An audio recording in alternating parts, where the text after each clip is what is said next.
Hello everyone. Hey, how are you?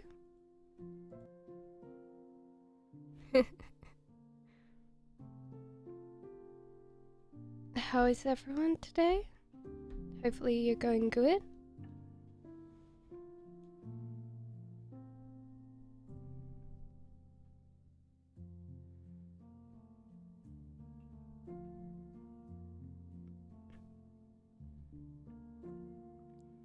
I don't know what to call this because what should I say this stream is?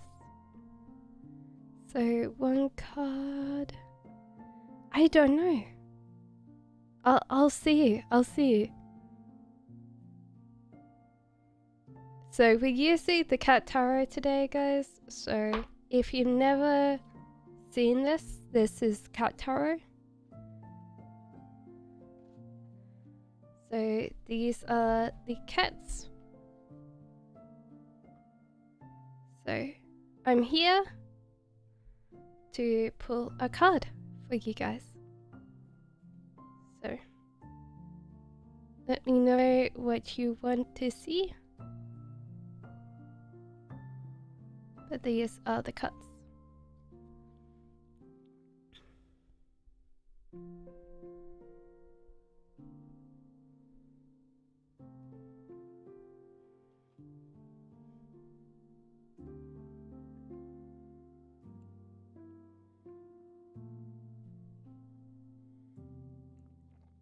It is very warm here in the UK, so I'm drinking plenty of water. Because nothing worse than being too hot.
So, how are you? What question would you like to ask? I'm very much excited to see who I get that will ask me a question today. Because this is my first time live streaming. And I want to know how you... what questions you want to ask.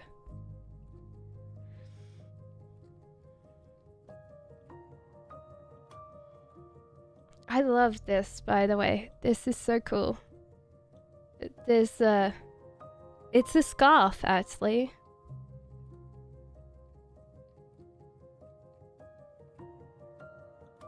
I just thought it was interesting to go in the aspect of it is really cool.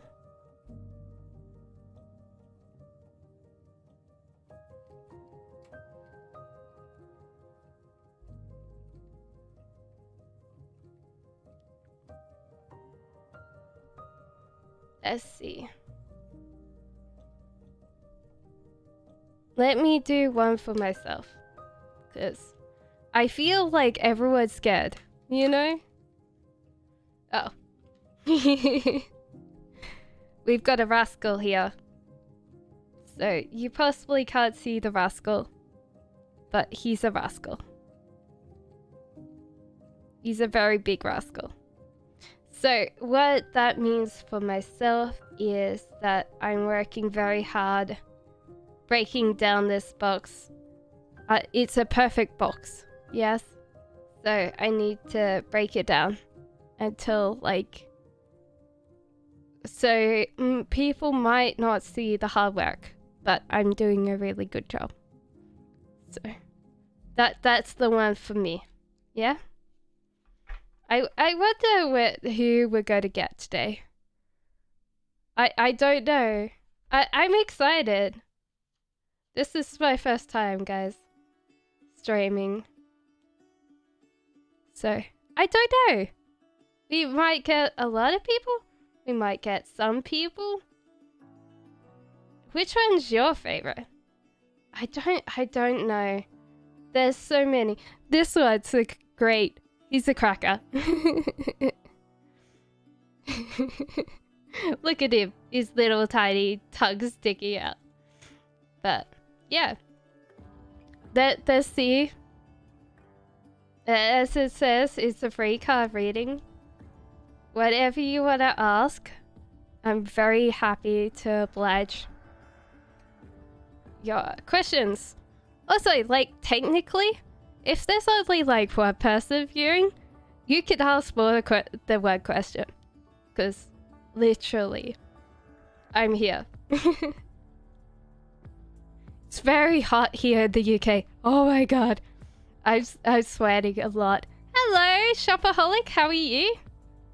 Is there a particular question you want to ask the cards today? Or was it a general reading for you?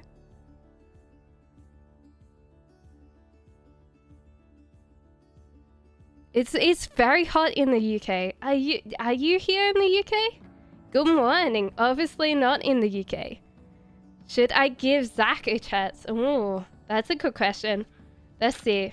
Ooh, that one really nearly wanted to come out. So I do read reversals too, so we'll see if the... Ooh, yeah. There's a lot that came out on that. Ooh, that's a really interesting thing. Okay, so... Lovers means the start of a relationship. But these 10 of Cups is very interesting. It's like, you want something more than this relationship. Though saying that, that's a really interesting thing. You do have compatibility, which is great. It is compatibility in general. But there's someone that's a little bit too quiet. So there's a hermit.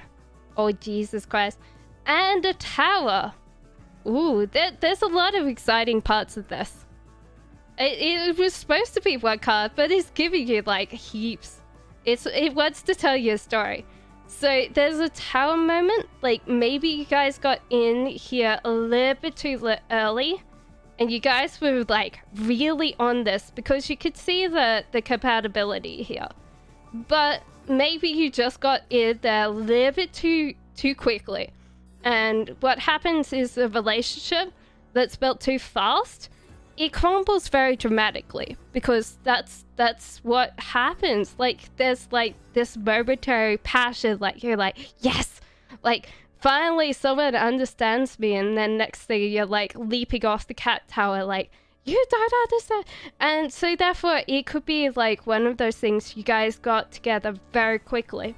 And there's like temptation here. Like maybe it's not the temptation of getting back together, but the whole idea like maybe you're trying to see what else is here.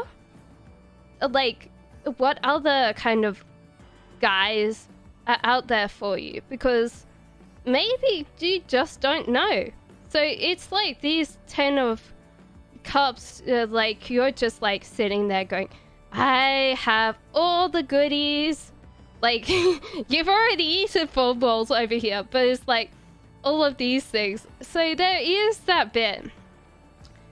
I don't know, like obviously someone's got to get out of their shell. I think for this relationship to work, even though there's some really nice compatibility. Like if someone else is an introvert and someone's a high extrovert, there's just not going to be that compatibility there. So, I think that's what I would say to you is like, you can work on it. You could see what other people are out there for you.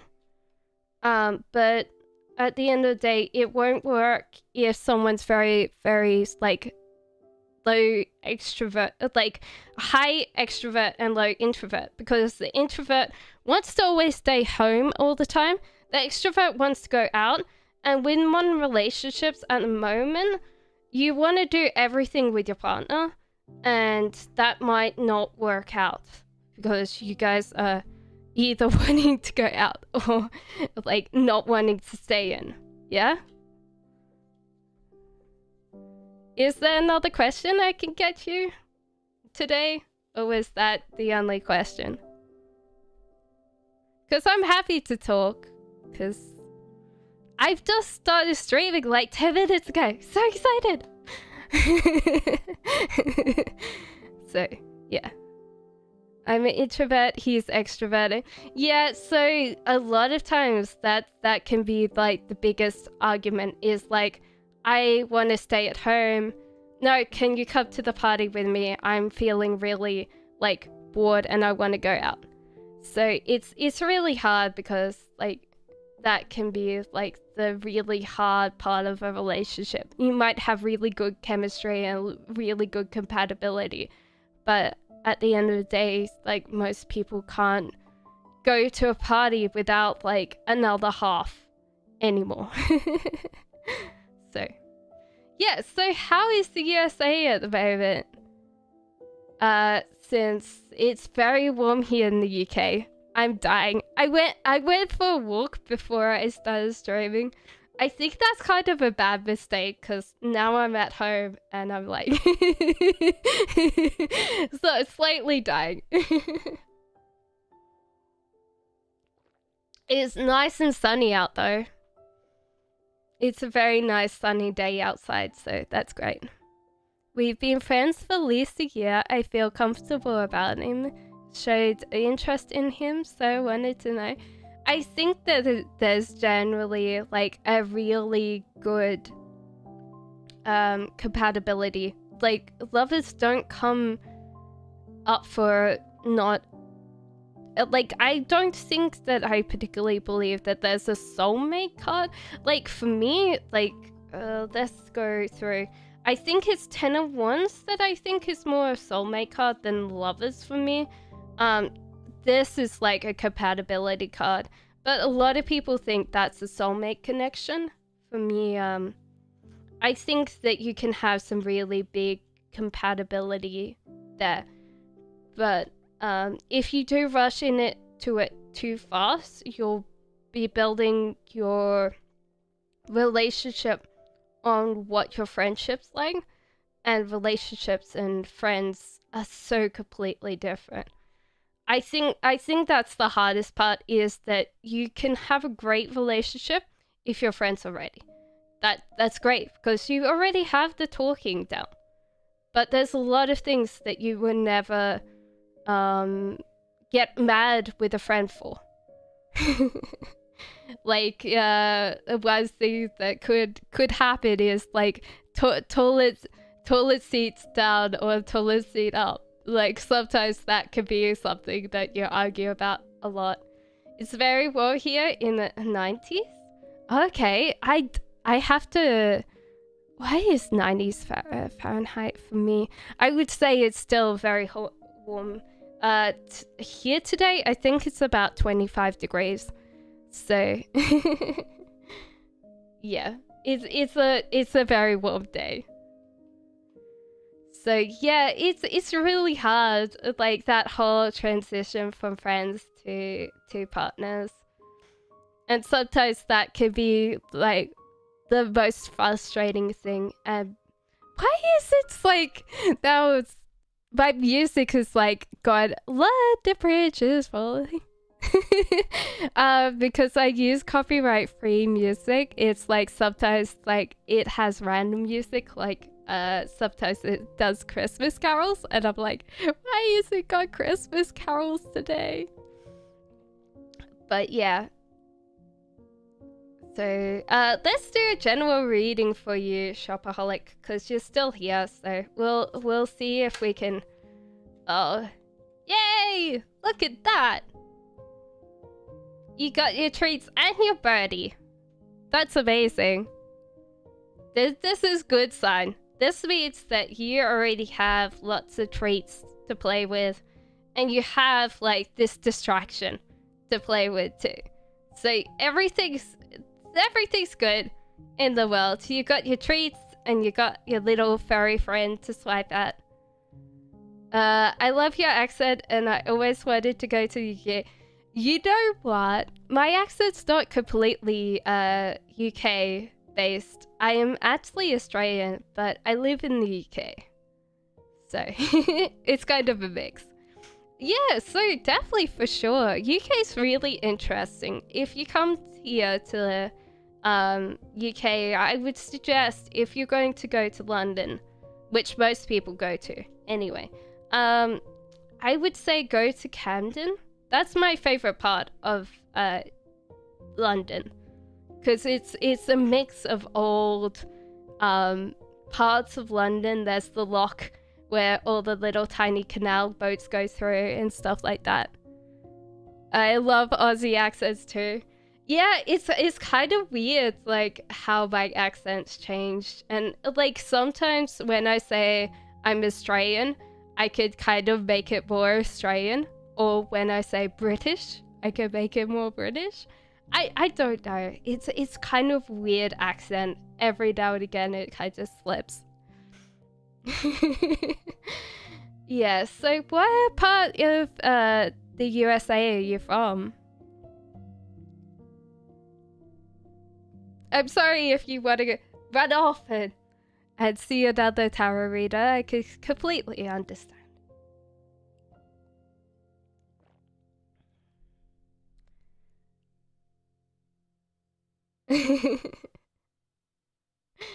Yeah, so I love this one. Look, this guy's like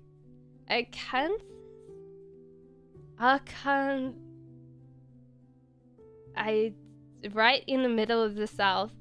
Like, is it kind of a little bit of a weird thing to have the Southern Belle accent? Do people still like talk in that kind of Southern Belle, like darling, like the not so much the vocal fry, because no, it's like darling.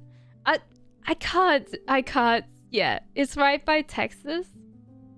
Is that a lie that everything's bigger in Texas? I have no clue.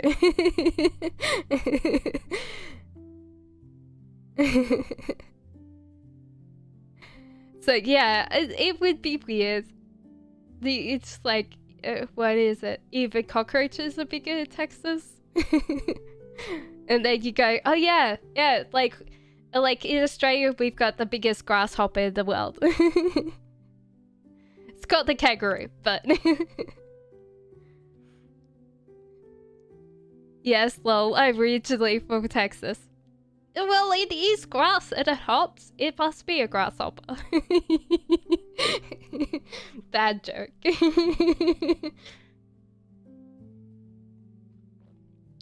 Don't fall for it. Everything is bigger. Most things are low. Everything that counts, huh? It's kind of weird. I'm trying to get... let's see if I could get the cable out of the way. That cable is a little bit annoying.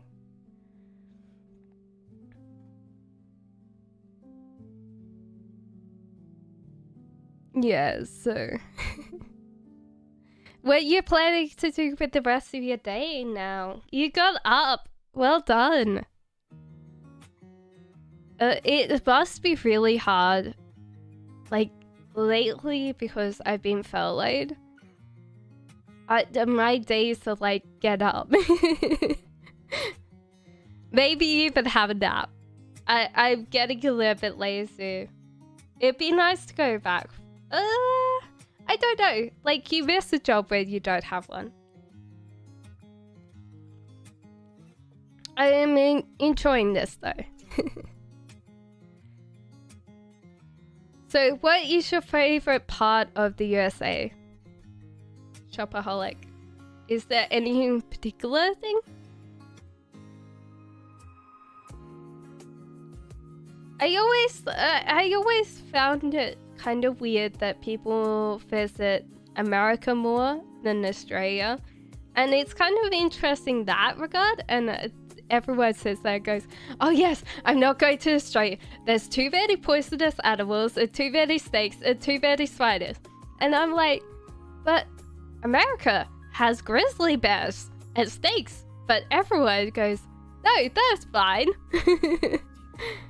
Not sure. I figure out everything last minute. I might stay home all day because today is my day off work.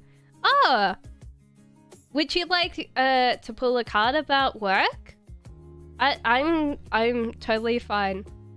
We're slowly getting people in, so.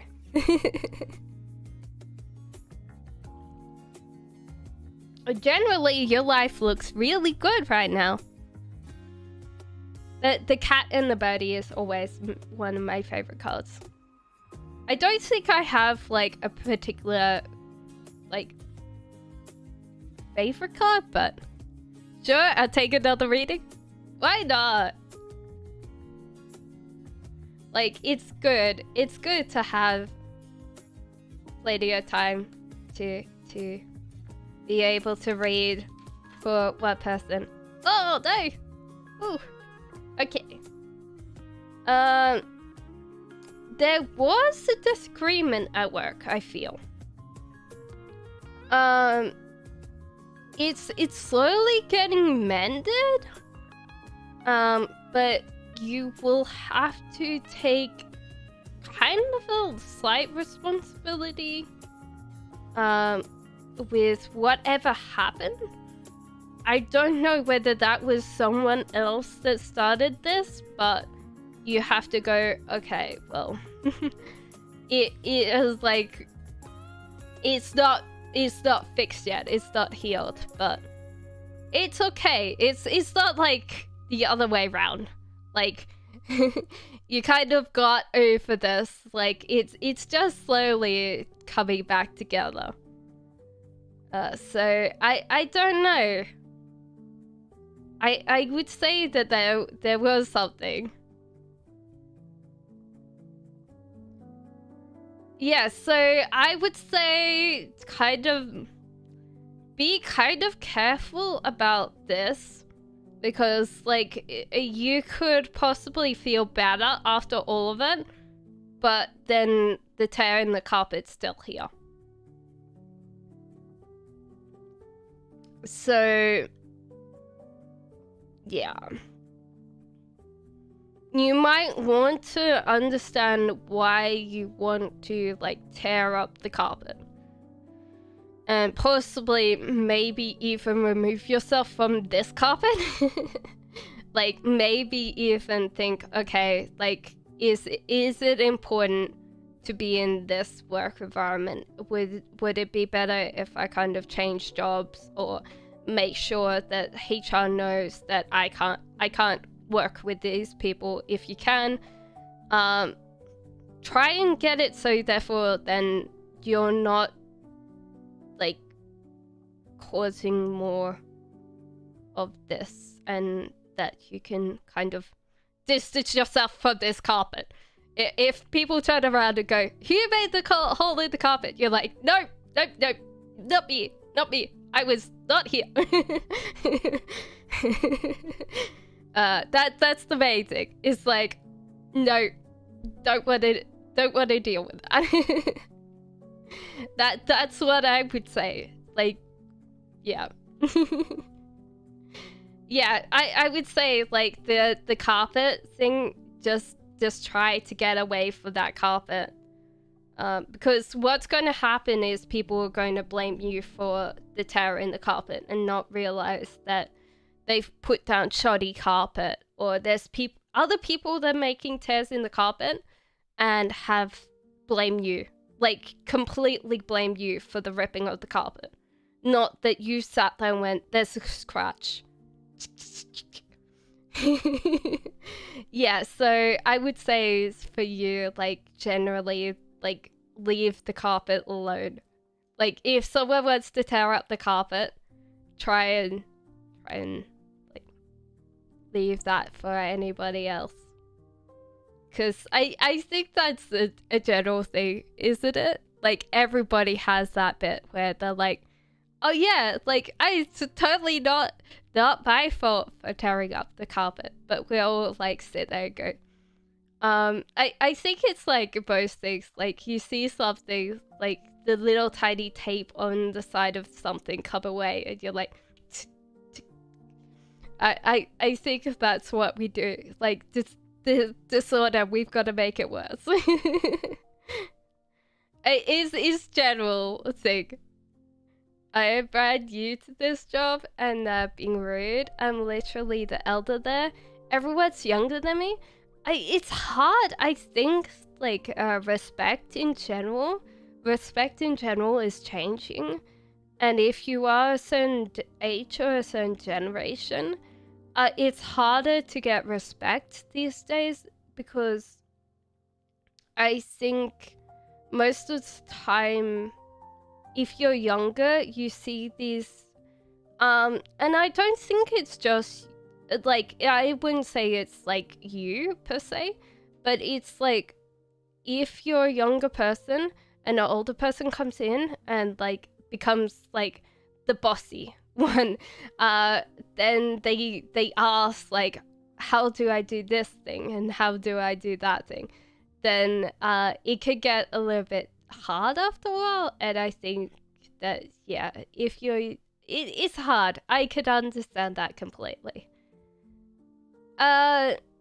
It's kind of a hard thing, because I think it's generally, like, when you were a kid and you went and you worked for someone, it could be really hard to deal with someone that was older than you sometimes. And not to, like, blame their behavior, but we all have that, I think. We all have that bit where we all have to prove that we're old enough now. Like, we're credible. And yeah, I don't know how I would be able to cope like you are right now. I'm still relatively young. So, where people are rude to me, it's just a matter of fact of life. I'm lucky at the moment, but I've spent a lot of jobs working in hospitality, and people can be very, very rude to you, because you're a server or a waitress or something like that, and people can be very rude in those kind of jobs. Yes, you can! Yes, of course! If anybody else wants to ask a question, we're just nattering away. Shopaholic is a great conversationalist, so... Yes, of course. What is your question?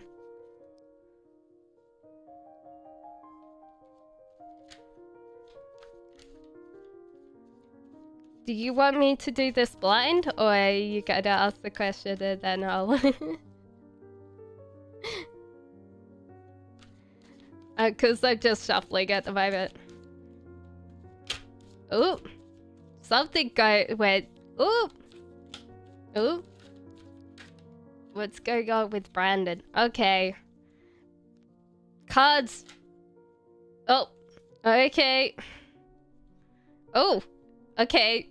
Firstly, he's being a little bit of an idiot here. Like... Yeah. Don't wear, like, winter clothes in the middle of summer, in the middle of desert. Secondly, he's, like, waiting for something? So this is, like, you're waiting for, like, months to pass by. You're not looking at the immediate. So there's, like, this waiting on something to happen. Now, full is not a bad card. It can be considered a literal fool, But that's kind of like, you could say, like, this guy is like, whatever, like, nothing matters right now. And that's kind of like what this feeling of this card is. Nothing matters right now. I'm kind of looking towards something. Like, I would say this feels like, you know, when you're trying to graduate high school and you have no idea. You have no idea what you're going to do or where you're going to go or university. And you're kind of like choosing a gap year, or you're choosing to go, like in Australia we call it schoolies, where you go and you get drunk. Why would he disappear though? Maybe because he doesn't really care about now.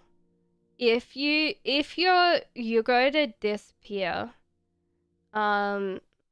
it's because you really don't care about now. You're kind of looking at this, and you're possibly like, oh yeah, I'm this certain age or this, like I'm not ready for kids or commitment yet, maybe, or that nothing here is tying me down. And that's kind of like what the Fool card is. Like, you're not getting tied down to anything. Nothing's bogging you down. If there's anything particularly, like, important, you're just like, nah. Bye-bye. So, I would definitely say that. Like, that vibe's very strong with this one. Yeah, I think that, like, the whole idea is that if you were getting kind of serious or something like that, or he felt like he was getting caught in this thing, he's just like, bye. And I wouldn't say it's just like you that has, like, is completely disappeared, but possibly everything. Like, packed, like, I feel with these two cards, literally packed up, like, his life. Moved away. Like, got this completely sea change. That's what I feel. Hello! Hermione! Was there a particular question you wanted today?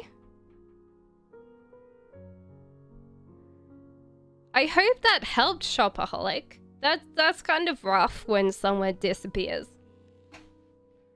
That's really hard.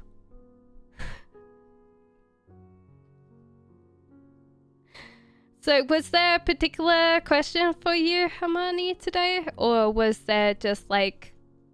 sorry. I tried not to move the camera, but...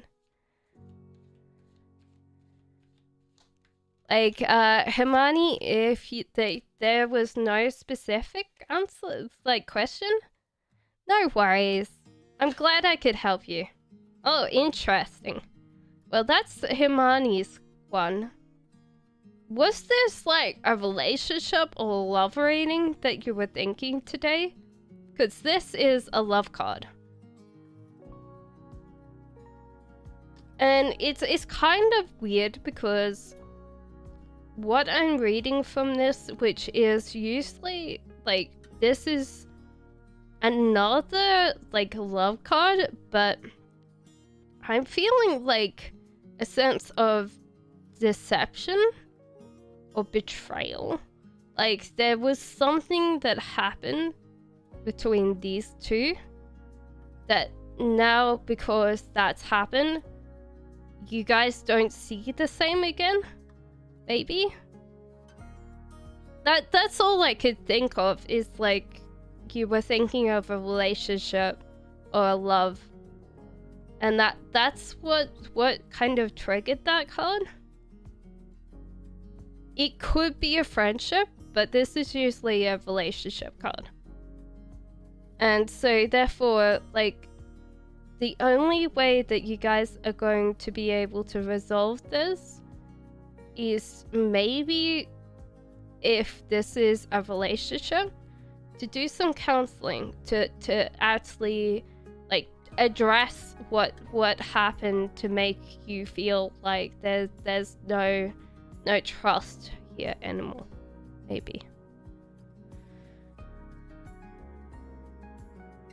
I hope that helps, because this is like this way means that you guys are like eating from the same bowl.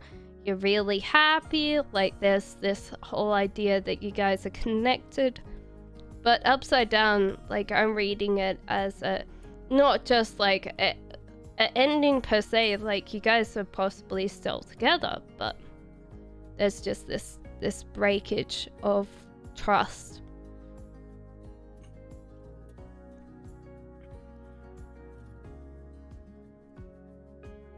Yeah, so I would say to you, like, you need to address whatever's come between you guys.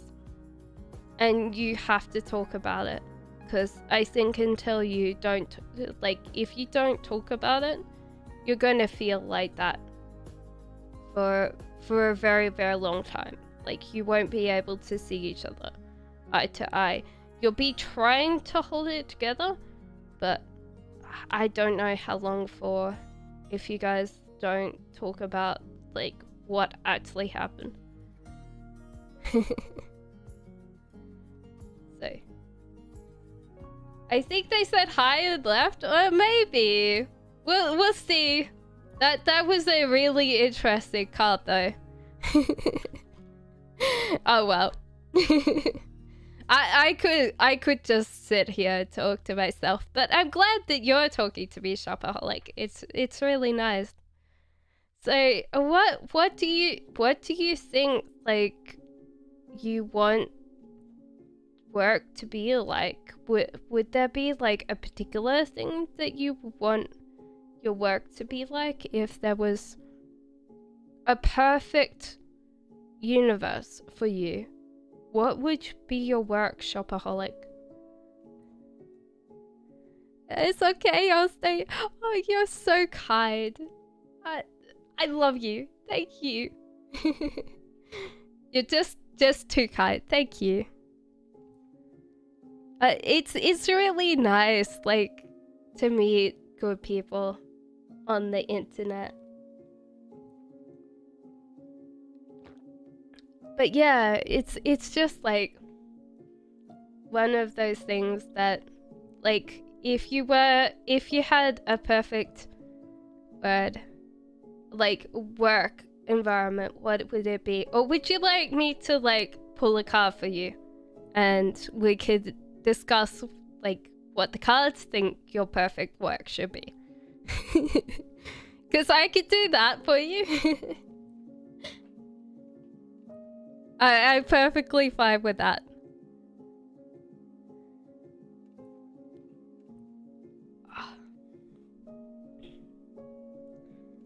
Yeah, so I don't know. Like, I've always loved tarot since I was a kid, so I'm glad that I can kind of do this every now and again for people.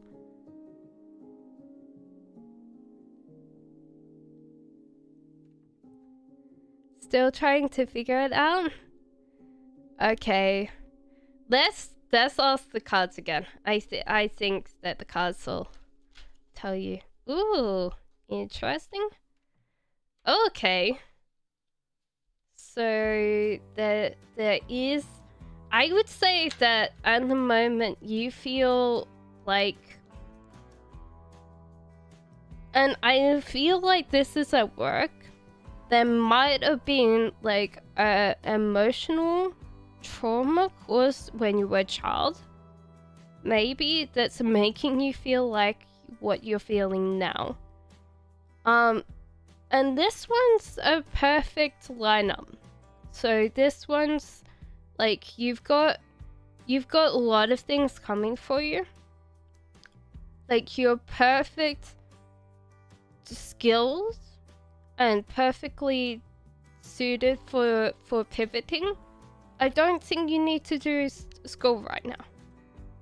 There's a lot of things that you can do that you possibly don't think of as work that you can do right now that will earn you quite a lot of money. So I think that you could do some really good things right now with what you've got, because this is a perfect card here. So I think like you might have to address like, when as a child did you feel disrespected? When did you have to prove to like this person, like maybe your mom, maybe your dad, maybe your caregiver, someone, that you were worthy of respect? I feel like that would be a thing. And that's possibly holding you back right now, because it's not just like every time someone shows you disrespect, but how you feel in that moment. Like you're trying to prove something in this emotional place. And we're all here. I don't think that there's anybody on the planet that doesn't have something like this. Yeah, so I would say, like, for you, this is very important to you. And once you go back in time and you deal with that emotional hurt, then a lot of times when people disrespect you now, it won't feel like that. Or if you have this kind of sudden urge that someone's doing something because they're doing something when even their intention is not to do it, you won't jump on like this feeling, because this feeling is just what would I say, just too much some days. And that's a bad thing. Like, we all have had like emotional trauma, not just like as kids, but growing up, that we have to deal with. But that I feel is like the respect thing, and that you've got to now work harder as an adult to try and earn that respect when you don't need it. Because even though respect is important, don't get me wrong, that at the end of the day, you can go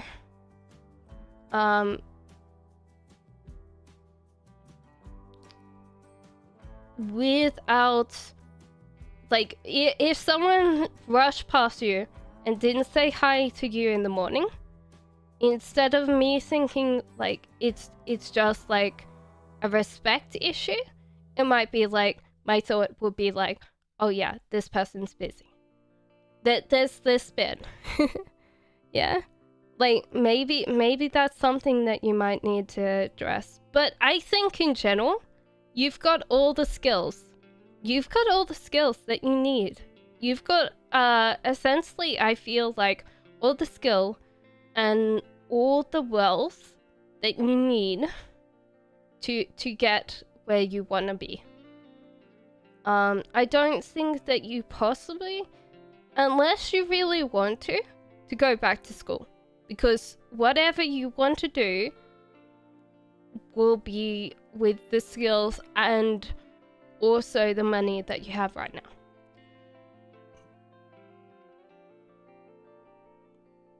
And that's what I would say. Let me see if I can ask. Oh, interesting. Okay. So there's two choices here. This is a two-choice card. So there is this choices that you might not be able to choose against. And that's going to give you two different, particularly different things that you want to do. And it's very close. Whatever you want to do is fantastic. It's just right here if you wanted to reach and grab it, like, this is kind of like, you're doing this already. I don't know whether this is a hobby or something that you do part-time, but it's a really interesting thing. I don't know whether it's creative, but it's a really interesting thing. Yeah. So I think that there's two things that you could do right now. That you might have to decide, because they'll be hard. That they're not like easy. They're going to be really hard. And like, you're really close to whatever you want to do. It's very close to being like look at the birdie. He's very, very close to you. So yeah. Let me check, because I've gone completely. Pager Wands is an interesting character, so I'll check him now. But he's usually a go-getter, and if we find out what he's, yes. So okay. So spring is in the air with freshness and vitality and energy that comes with it. So stay positive. Now is the time for fun and adventure. Possibly not for the bad. That's what the description is. So I would say, like, you got some really good things coming to you. It takes time. I think the whole idea was that it's practice. I think it's always practice. Tarot is one of those things that every single person, even if they were reading the same tarot, would give you a different reading. And it's hard because sometimes, like, with because I do pay readings every now and again, and sometimes people have a different thing. They're like, oh, well, that might have not been my reading because it didn't kind of completely match how I feel about myself. And sometimes that's really hard because you go, well, I did that reading with you in mind. So even though, like, you can be specific, I think generalistic sometimes helps, because then people can match what they feel like. Because sometimes you could sit there and go, you know, like the whole idea of the fish story, like someone grabs a fish, yes? Like they'll go fishing and they'll be like, oh yeah, I like caught a fish and it was like yay big. And you're like, no, it was only this big. And they're like, no, you lie. My fish was yay big. Because we all have what would I say? Our translators in our mind of how we believe our reality is. And so therefore it's some things like that. Yeah, I think like you've got two pathways that you can do really close. And obviously I feel like they're two separate things. And that'll be really hard to decide on. When you figure out what they are, you'll really enjoy both of them. But you'll have to choose one, because it'll take up quite a lot of time. So I think that would be really interesting. I haven't done any astrology whatsoever. I'm not an astrologist. I tend to I only do tarot. I do rune readings every now and again, but I mostly do tarot and I do Reiki, and that's it. I love makeup and skincare too. Exactly. So there's this bit where, like, I think if you do these things correctly, and this is what I would say, is that you'll be able to get somewhere that you want to go. If you're doing makeup, I wouldn't suggest like doing some of these MLM things, but to kind of figure out what you want to do. Yeah.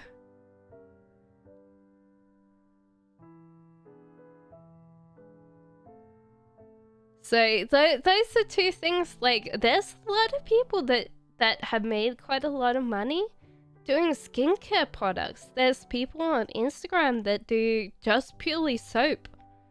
But obviously, it's also that you would have to do quite a lot of research. That's why I have never gone into that in my whole life. Because, yeah, it does take a lot of time. I think it would be really cool to do pretty soap and stuff like that, but yeah. I think that you've got like two things that you could do. Yeah, like I think the whole idea is MLMs are pyramid schemes. But like heavily disguised pyramid schemes. They're like, oh yes, we give you a product. Everyone could do it. Not everyone could do things. I would love to believe that everyone out there has the capability to do everything that they want, but there's a lot of people that just don't have the driver for certain things. And that doesn't mean that they don't have a driver for anything else. They just don't have the driver for that thing. And that can be really hard. I don't think that there's anybody in particular that wants that particular thing to happen. They just happen to do that.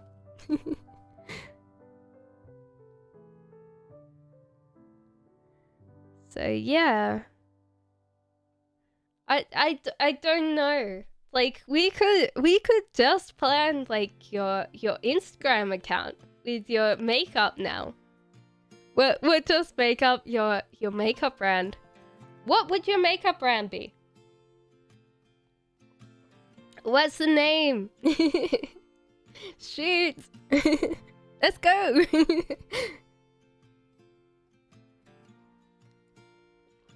Oh, you could do like a witchy makeup brand. Put your astrology and your like eyeshadows together. We have a Libra palette. We have a tarot, like a Taurus palette. We have a Cancer palette. You just have like the little like star signs together, and then you're like, oh yes, you're born out the side of Virgo. This is your palette. That would be actually quite interesting. And also like the argument like, oh, but I got greens and browns and you got like red. That's not fair. But that would be really cool. And like a lot of people would get on that because of like things like Witch Talks and like Instagram. If you could do that really well, it would sell. But you'd have to double check that no one else does it. That's a free idea. It's yours. If you want to go and study that and have a look and see if there's someone else out there that does that, then that would be cool. And then you could do both. Not just one thing, but two.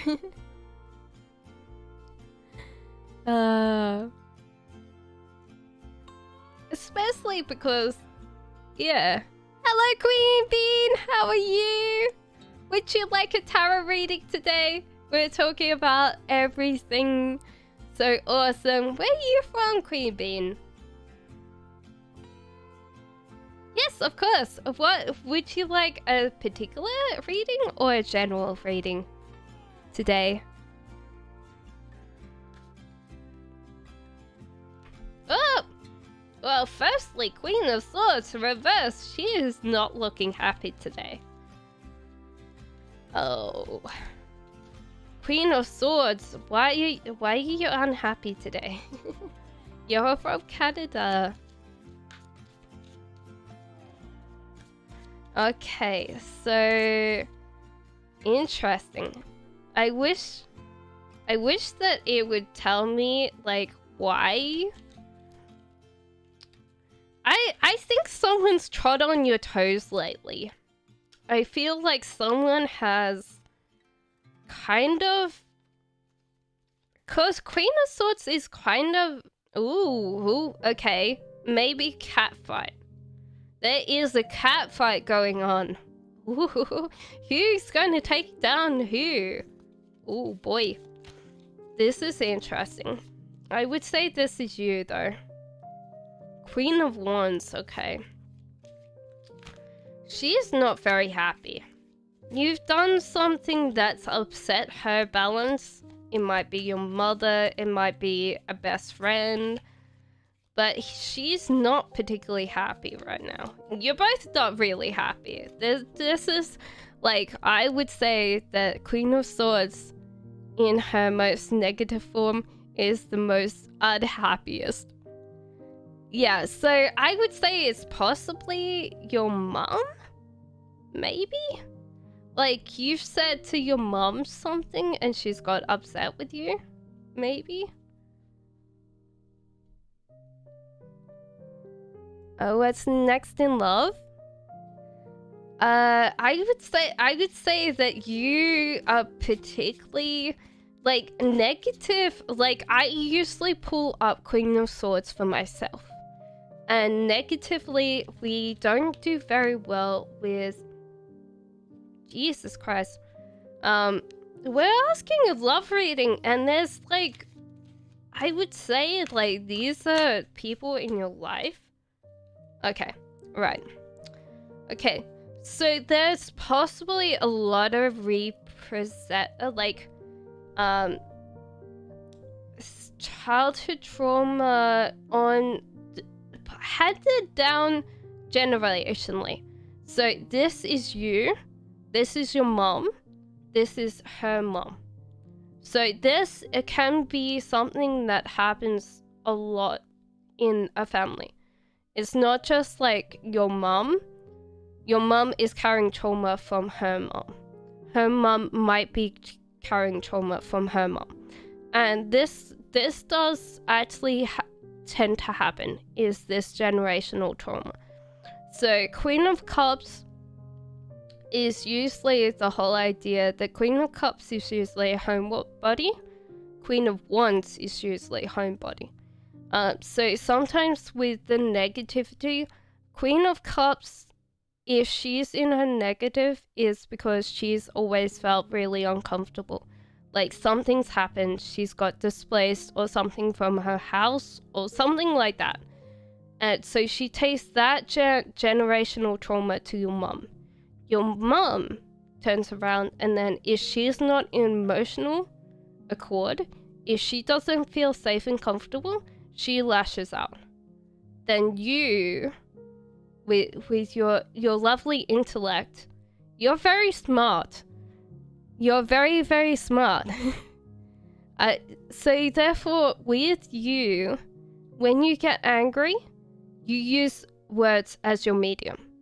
You use words to get back to anybody. You're very, very blunt. And that's something that I've had to work on too, and I'm still working on it, is that you'll lash out. You'll lash out at anybody that you feel is hurting you. And so sometimes, like, we all have to deal with trauma from, especially our mothers, especially with being women is like the attitudes or behavior that our moms show to us is how we relate to the world, and how we address our emotional hurts, emotional behavior is through not just like this trauma that keeps on going back and forth, but it could be like everybody else that we see does this. Like emotional trauma, I need emotional love. So if you see someone in your relationship that's trying to reach out to you with like, I need you to love me, I need you to need me, I need you to want me, and then you turn around and you lash out because you see this already. And so therefore this can happen because this happens. So with Queen of Cups, every time she's feeling uncomfortable, she's withdrawn any kind of support. So that could be emotional, that could be physical, that could be she just withdraws. And so like your mom is always been emotionally needy. And you can't fix this for your mom. And then you, on top of that, means that you're kind of more rational. You tend to not like emotions. So when people come to you with their, like, I want this, I need this, you go, ah! And you tack them. And so therefore you've got to kind of think, okay, what can I do about these? Because everybody else is not acting irrationally. It's just that you gotta realize and address how you deal with other people's emotions. It can be really hard because like that's a lot of things. Like it's not just like one person. It's like your mom has dealt with her mom's distress by needing to always seek out emotion, always needing this support. And like maybe this is like sorry, I'm slightly getting emotional now. Like something that my mom might have dealt with as well. So we're very much possibly similar, that we are both Queen of Swords and we both deal with emotion that way. And so therefore this whole thing with this is like our critics. We're always like protecting our ego, and we see all of these guys around us just like bullying us and taking us down a peg, and we're just like here and we're just trying to go through the day, just trying to emotionally withdraw. Because for us, like, dealing with emotions, especially when other people are forcing it on us, is kind of hard. And I don't know how you're going to get past this without like really doing some really strong shadow work. So shadow work is going into yourself, dealing with the parts of you that you don't like, that are still part of you. And the strongest part of shadow work is to go, oh yeah, I hate this person. Why do I hate this person? Because they do this. Why do they do this? Well, because there's parts of me that I don't like that they're showing. So sometimes that we do reflect our dislikes of other people because, like, they say my partner is quite tidy, I'm quite messy, so my partner's shadow is the messiness. Does not like mess whatsoever. So shadow self is obliterated. Essentially, you tidy up because you're scared of the mess. So that's a really strong message today. I don't know how you're going to deal with that. That was really strong. I that's oh my god, that's a lot, and I don't know like how you're going to deal with that unless you do some very strong shadow work. And I would say like you'll have to. One thing that I've seen is people write a letter to someone that's hurt them and talk about all the things that they've done to hurt them. And now you do two things. So you firstly write a letter without any filtering, and you write how bad or how horrible this was, or like it lists every single incident. And then you go back after a couple of days and you write a very nice letter, and you then send it off to that person. And that means that you can then address that. And if they don't address that, then that's fine. Like, you've got what you needed to say, and you put that out into the world. And a lot of people do that. If your mom's not here anymore, which I hope she's still here on this present plane, you can always write a letter and put it in a fire. So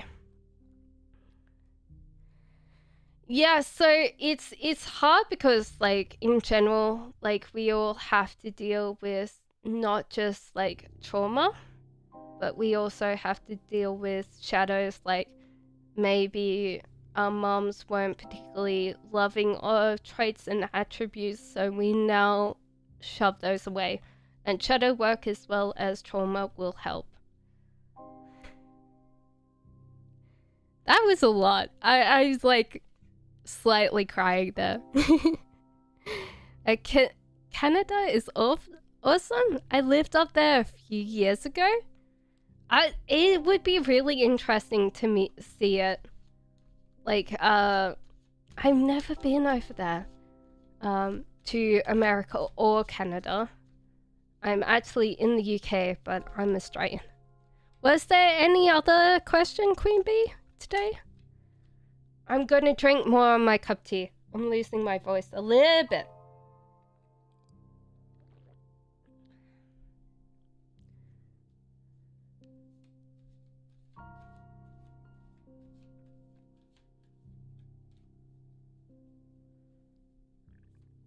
I lived in Alberta, loved it. Brilliant.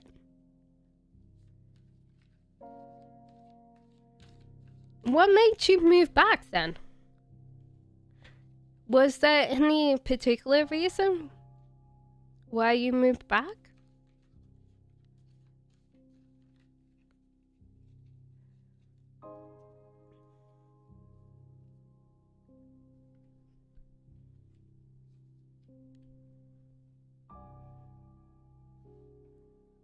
No other questions, thank you. No worries, Queen Bee. Issues with immigration, I didn't qualify? That's kind of sad. Thank you, Queen Bee. Thank you for coming along and saying hi to me today.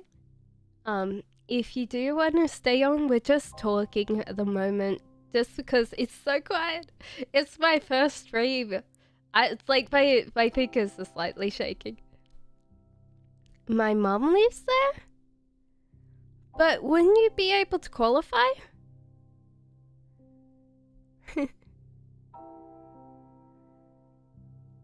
That seems kind of weird if your mom is like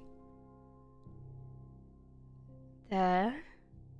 But I do understand like the whole idea of like immigration getting harder.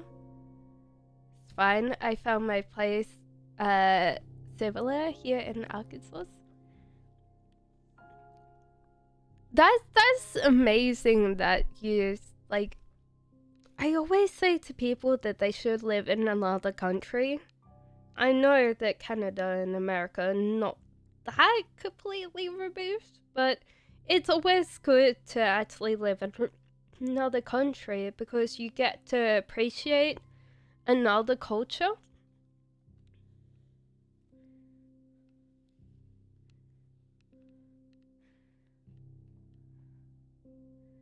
didn't qualify because you were adult, that's fair enough. I can understand that.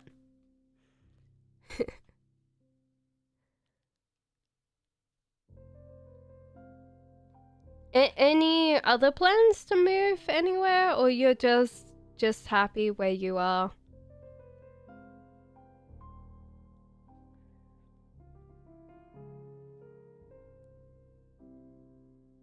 Can I go? Of course you can, love. Any particular question? And I had no job experience at the time. Fair enough. Okay. Knight of Wands. Okay. we'll see, like, what's the rest. Oh, Jesus Christ, that springs out again. Who are you talking about? Is there, like, a particular person when you're thinking this, or is this yourself?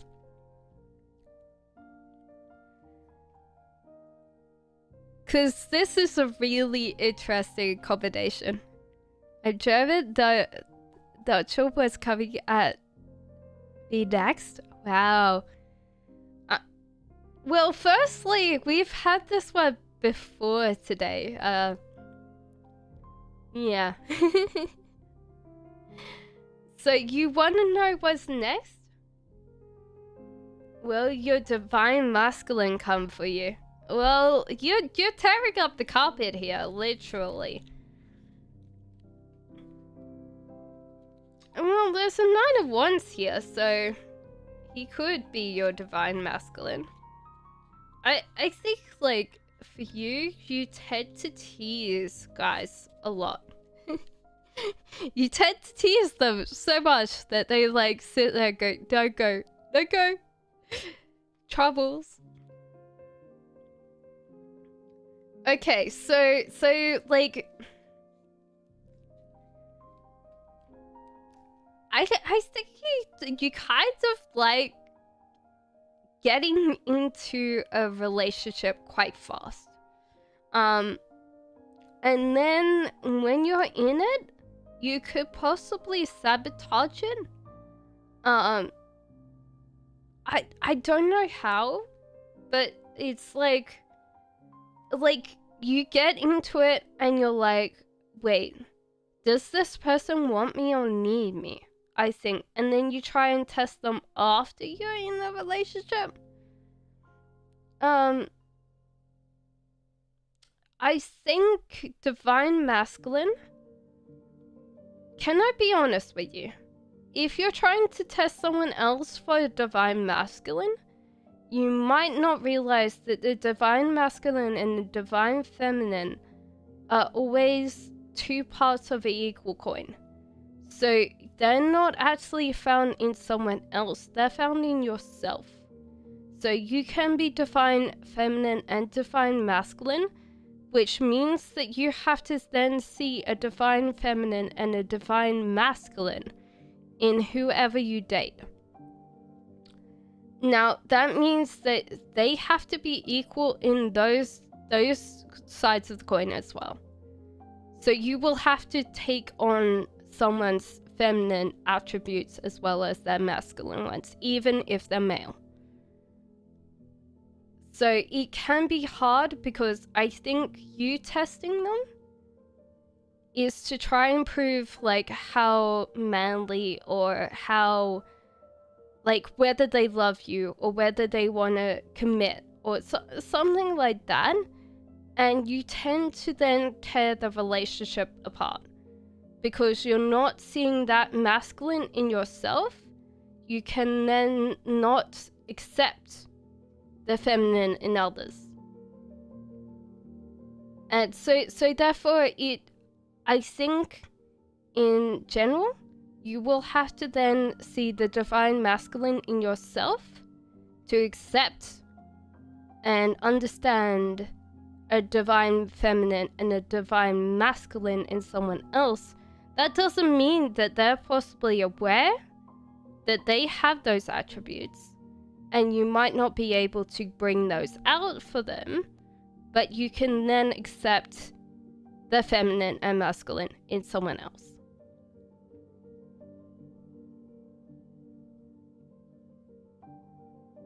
So instead of seeing like a perfect masculine, you might have to then realize that everyone's yin and yang, everyone has the divine feminine and divine masculine. So you will have to address the emotional issues that you have possibly before you even start dating another person. Or if you're in this relationship right now, possibly stop testing them to a point that you're going to sabotage your relationship again.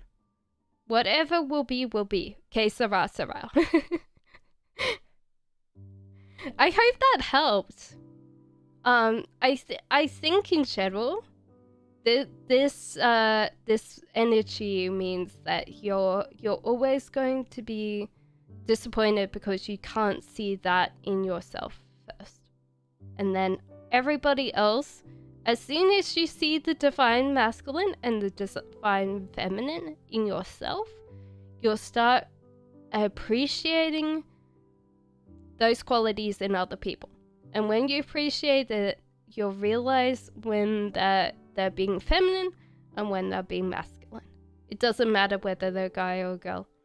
You'll understand it and appreciate it more because you can see those two energies in a person. I think I'm happy where I'm at now. I plan on visiting my mom back there at some point. That would be lovely, Shopaholic.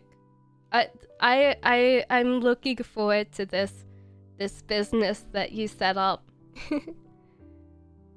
So I hope that helped a lot, because yeah, I think that generally there's a lot here that you'll need to work on, if in general.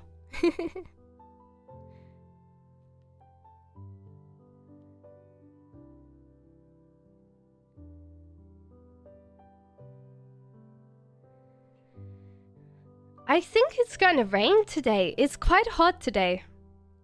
Sorry, I stretched and the whole table shook.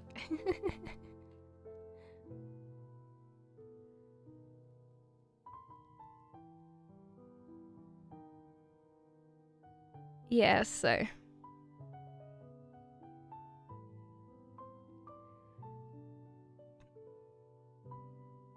Oh, excuse me.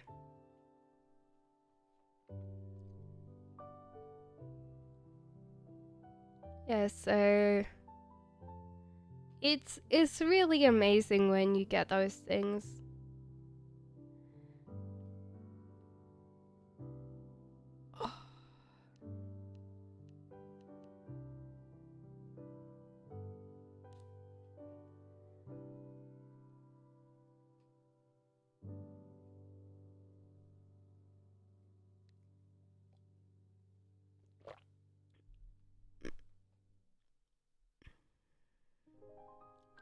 So, do you go and visit your mom, or does she visit you, Shopaholic?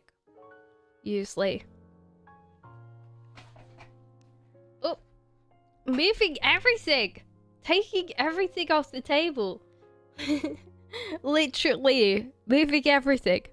So soon enough, it'll be the table mat, it'll be everything.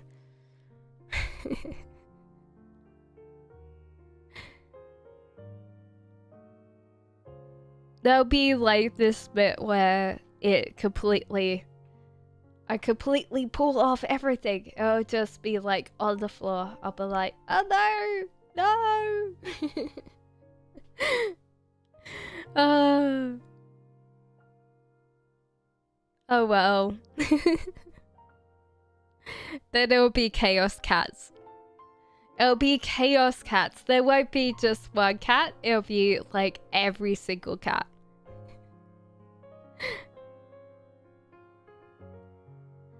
And I'll be like, no, why? Yeah, so my family lives in Australia, and I haven't seen them forever because of coronavirus. And yeah, my mom sent me things about like, oh, the COVID's a myth, and the whole idea is it's got the same thing, like the same kill rate as the flu, and I'm like, Mom.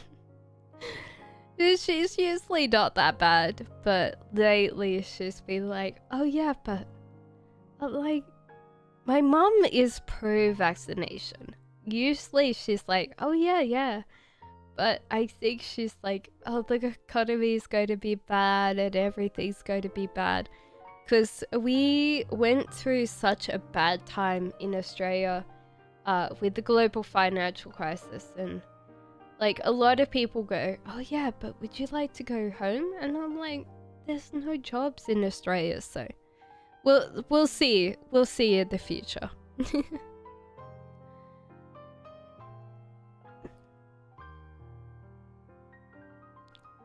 So yeah, so I'm here. I'm still here. If anybody has any questions or anything, I'm back. Wanted to make myself another pot of coffee. Yay! Pots of coffee. Yeah, I don't understand over here. The coffee is kind of one of the worst things about coming to the UK. To the point that Starbucks is good coffee. And the funniest joke I've ever had, which was actually someone talking about it, was someone's like, oh yeah, they have some really good coffee in Australia. It's like, yeah, to the point that Starbucks kind of closed down. There's only a couple of Starbucks in Australia. And like the lady that was talking was looking shocked, and she's like, oh, well, they don't know good coffee. And I'm like, no, in Australia, like, coffee's so good that it meant the Starbucks went out of business because the coffee's better. It's kind of hard because I was like, if coffee's better, then coffee's better. Yeah, Starbucks is huge. One thing that I do miss from Australia, which is kind of weird, is Krispy Kreme. Because it is a thing in America. But at every single 7-Eleven in Australia, they have Krispy Kreme donuts. And they make them fresh, which is really great. Like, most of the time over here, you get, like, a donut that's been there for a while. And you're like, But in general, I'm trying to cut down all my sweet things, but it doesn't always work, you know? If I started talking about that now, it'd be like, oh yeah, I'll pull out a devil card for sure. Via sweet things. I don't know. There's this thing. I love Starbucks, but maybe it's because it's US better. Everything's better at the place of origin. Oh yeah, for sure. Possibly also, like, there's a lot of things that people tend to not have that they tend to go, okay. I think in general, like, Starbucks here in the UK has quite a lot of sugar in it. And I don't like it. Like, one of my friends always used to go to Starbucks. And I'd be like, okay, well, like, if I say I'll meet you for coffee, then if you suggest Starbucks, then we'll go to Starbucks. I would just get an iced coffee and then get overcharged for it. Coffee is really interesting. But yeah, I'm still taking people's readings. If people want to have a reading or not, we're talking about coffee for sure. I'm having a cup of tea. It's a very cold cup of tea, but it's a cup of tea nevertheless. Which is possibly good because it's quite warm. Where they made houses over here, they made them quite warm.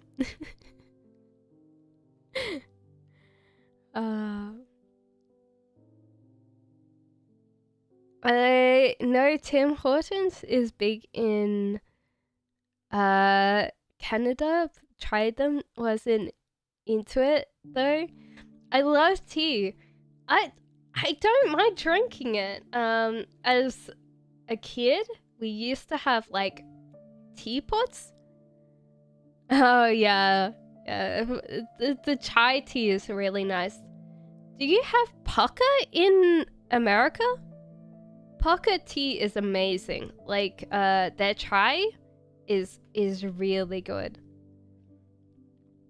But you possibly don't have that brand over there, so Pukka is really good. So Pukka,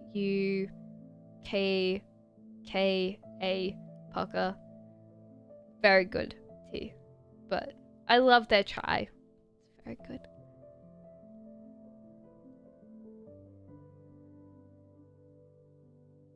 So yeah. Let me put these back in. I hope that helped that lady. Tim Hortons coffee is extremely sugar. I don't know how they do it. I don't understand. Like, for me, like, sugar in general, like, there's a lot more sugar in everything. But it's funny, like, my partner, he can't taste salt in anything because we're from different cultures.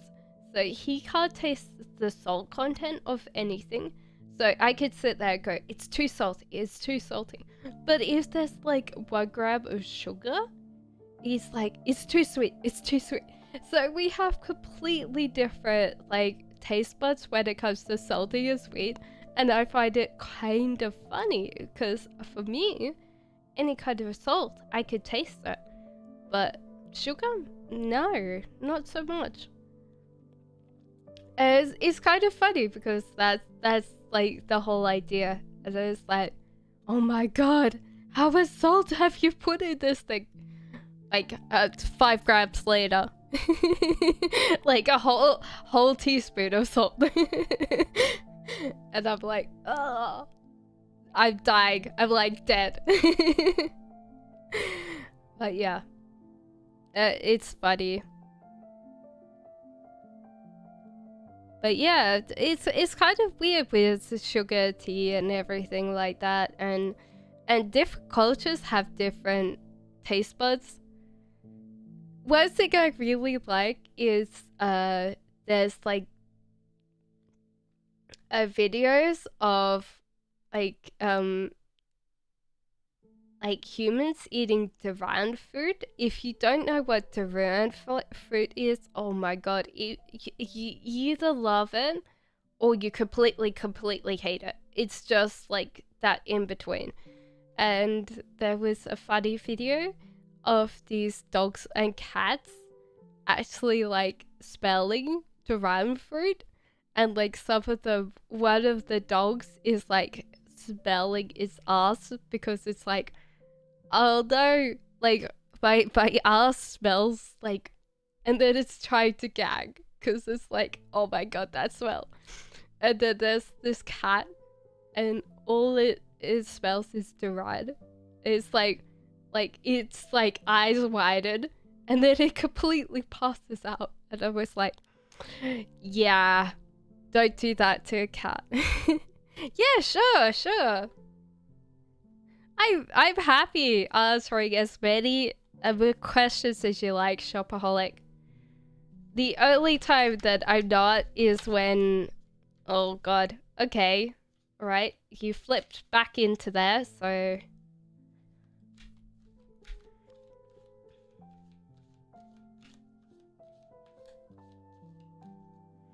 okay, what is your question, Shopaholics? Shopaholics question. I find asking it's like having your questions, cause yeah. Oh, Jesus Christ! The same word but upside down. Interesting.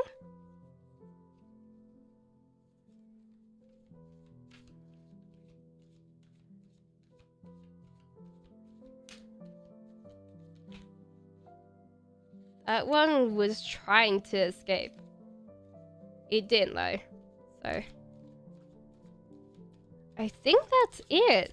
I think that's it for that one. Oh, and a devil card. Interesting. Interesting. This is an interesting question. It really... Okay. There's a temptation here.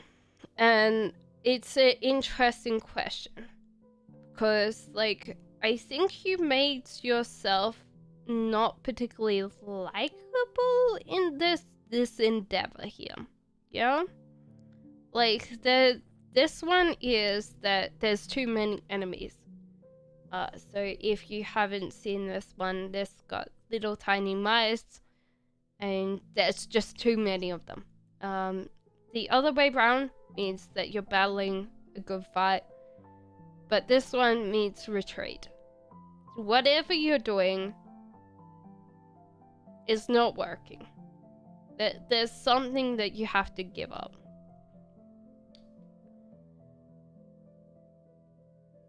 So I don't know what you've been doing, but it's not working for you. Possibly the whole idea is maybe you need to stop feeling like you are doing this alone. Maybe get someone else to help you. There's also like, there's possibility that you're not looking at as many options as you need. And there's temptation. So I don't know why the devil card is here.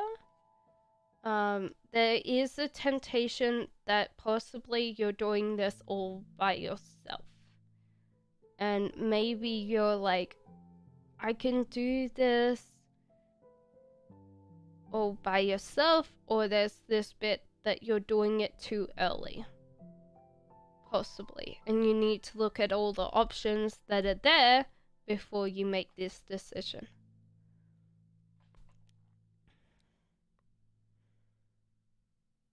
I would say that there's the general temptation is maybe possibly to think, okay, like everything will change. As soon as this thing is over, everything will change and my life will get better.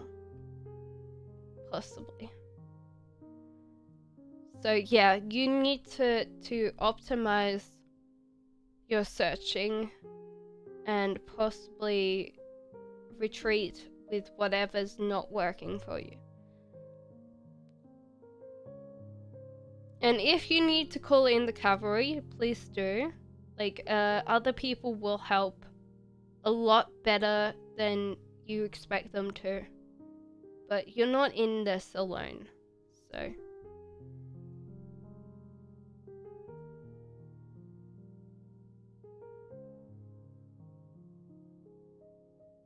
Yeah.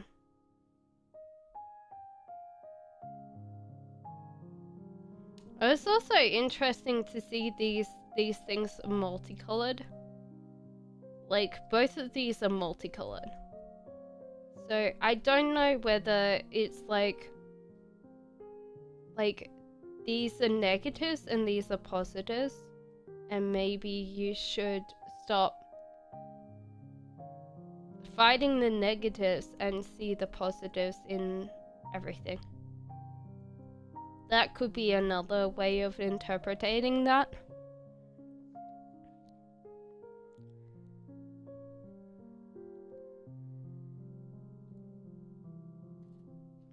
Well, the options, okay, let's ask again what your options are, because you might not understand. Like, you might need a card to tell you what your options are, not... Because when do we actually understand our options until they're, like, in front of us? Come on. What are Shopaholics' options? Okay. Ace of Wands. So, we do have a friend? Or possibly a thought. So this could be like you with certain attributes. Yeah. A partner. That's an interesting one. There's a partner here that could help you. Oh. Maybe you'll start dating. That's the thing. That is the thing. That could be a possibility. You start dating. There is King of Swords here. This could be a man? Well, this is a man of some description. Why I would say dating is because there's this card here. Now, this one I really love. So, but it is reversed. It's not actually its right way up. So, let me have a look for that. So, that's a cup. Cups.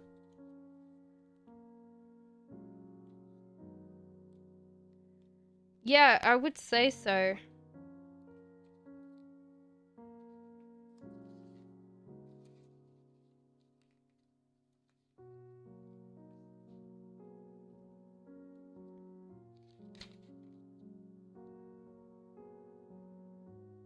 Okay, so maybe it's okay to want fulfillment and happiness, but try and take a few hours off just thinking solely on yourself.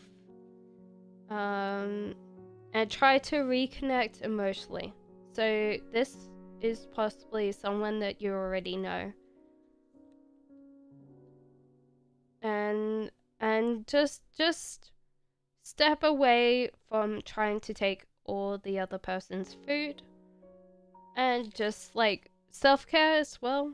Like there might be a lot of problems right now that you might need to do before you move places. But I feel like this person's going to help you. A very intelligent person. Yeah, I would say that's your roommate. And possibly that could be a romantic relationship in the future. But that's the person you need right now. And then your wands again. You've had quite a lot of wands today. So that is Ace of Wands. And that is...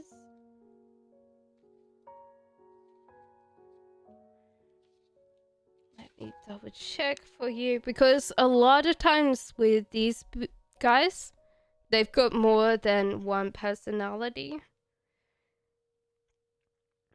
Yeah, so if you can't quite reach your creative goals or find a new opportunity, don't give up. Rethink your plans and have a fresh swipe at your dreams, this time with commitment. So maybe you do have to be in a committed relationship for this to actually work. Which sucks if you're trying to look for a house right now and like that means that you've got to wait for that.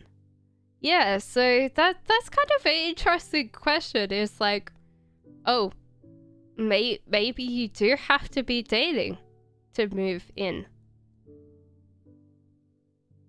And that might be like one of those things where you're like, okay, right. You gotta emotionally connect with someone. That sounds scary. Emotionally connect with someone without being too needy or demanding. That's hard. Yeah.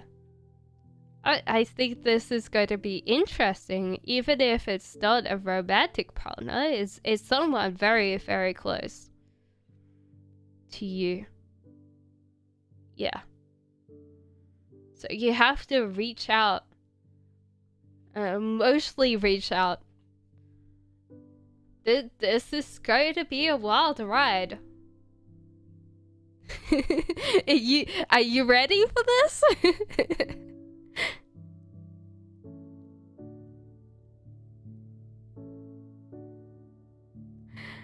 This is going to be, it's going to be a lot.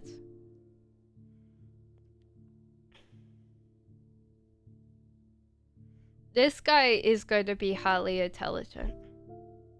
He tends to take a lot of weight on words, and he literally, when he's not feeling very good, he can be very sarcastic. Which goes, he could, like, a lot of times I don't see these things usually in reverse. Like, I see Queen of Swords more in reverse than King of Swords. But yeah, he could be a downright pain in the ass when he's not feeling great. And he could just be sadistic. But in general, I think that with a right amount of temperament, which tends to mean that you grow more mature, most people tend to not be so cutting with their words, and they tend to mellow over time. So he could possibly be past that, which is great, because these guys are very, very good with just talking and getting things worked out. So yeah, it seems like a fun ride. I'm looking forward to your life.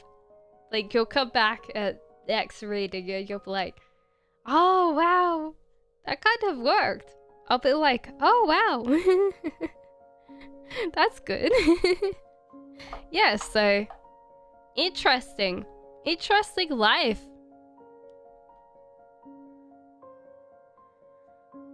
Tried to keep the tarot cards in, but it's also like, if I put them straight on the thing, then it tends to be, yeah. As the people that I live right now are ex's grandparents that are getting up in age, I feel bad living with them. That I might be a burden because of the breakup, and they don't need to be.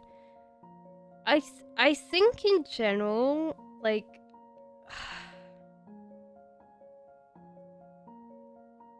they possibly like having you around as well. Like, they might enjoy your company.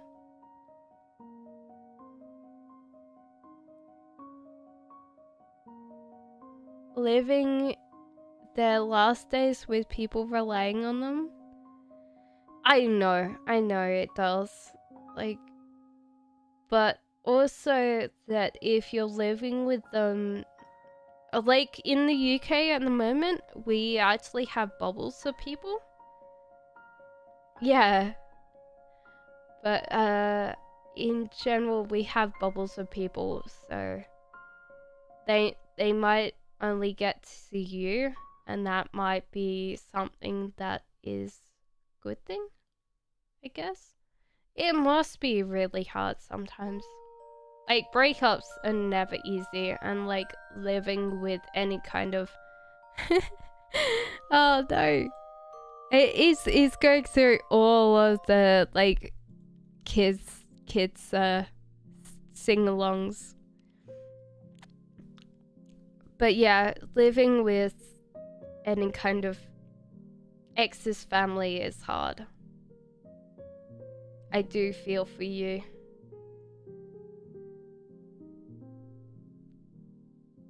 Like, how long have you been doing that for? Like,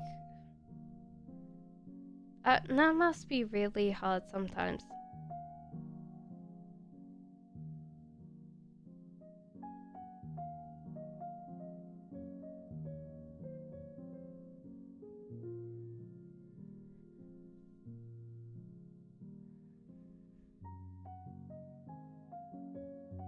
Yeah, so just stretching, you know.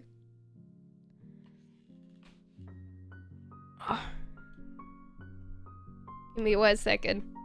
I'm pulling the camera down, but at the same time, like, the mic is where the camera is, so yeah.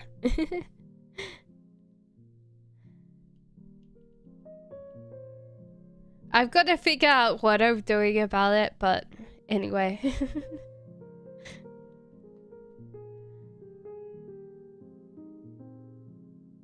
Maybe in the future I can set up a proper setup for it. Who knows? We'll see.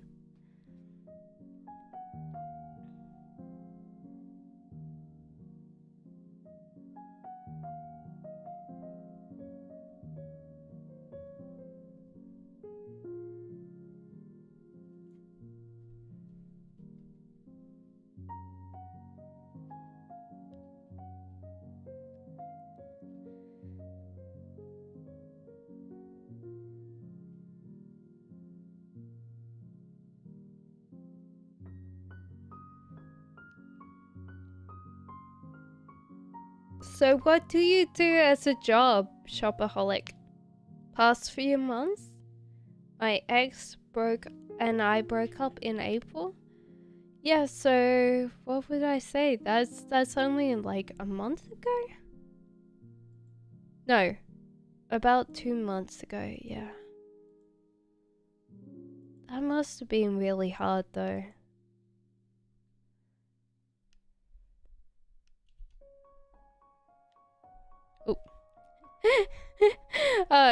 Okay. Do not do that. That was not good.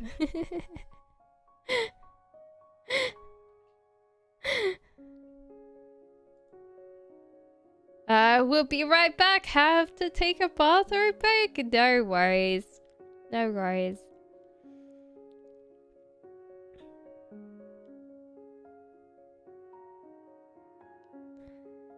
So if anybody is watching, feel free to pipe up and ask for a card. You're very, very welcome to choose the card.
Ah!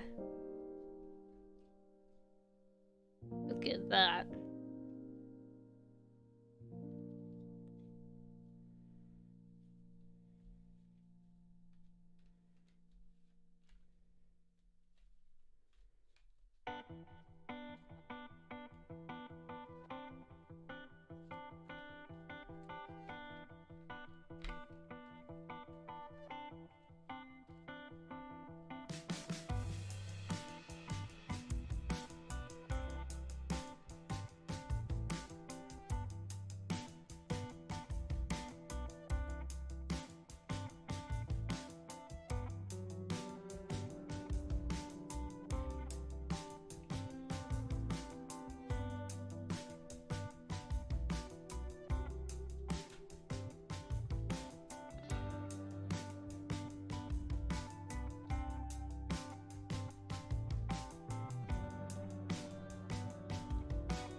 Oh!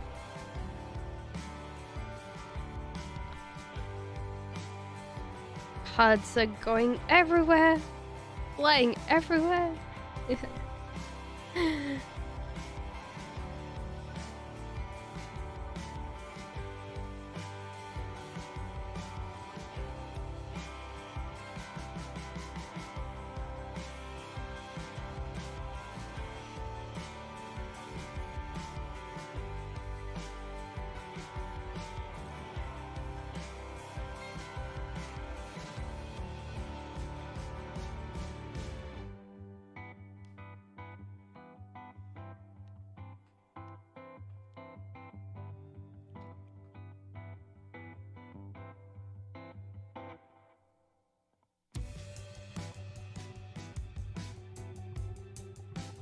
I just put my hair up because it's just so hot.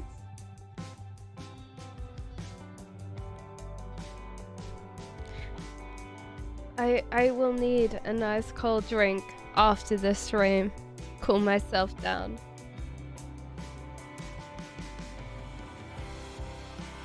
It's so warm today. Like 25 degrees here in the UK. Literally, I don't know. 25 degrees is insane. But yeah.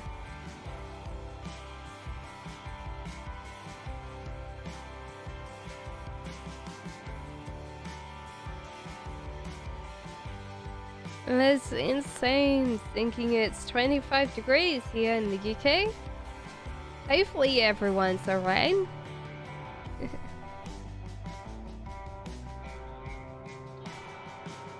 Hopefully you're all good.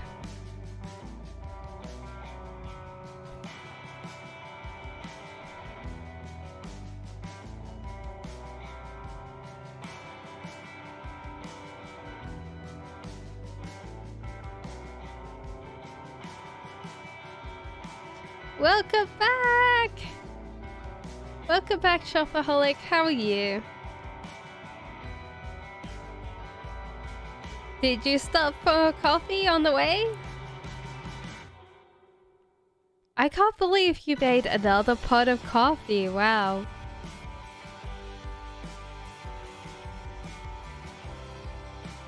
Do you like dark roast or do you like light roast? Because I think the whole idea is like... I like medium roast because the darker it is, the more bitter it is. I'm good, haha. Yes, I did. How did I know? I don't need to be psychic to figure that out.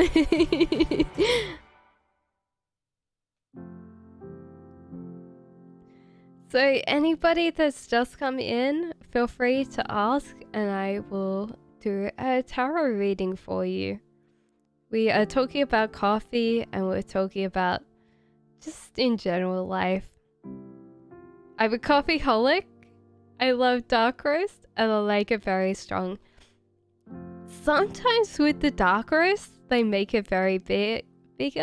Hello, JN. How are you? What is your question today? Yes, of course you could have a reading. What reading would you like, or would you like a general one?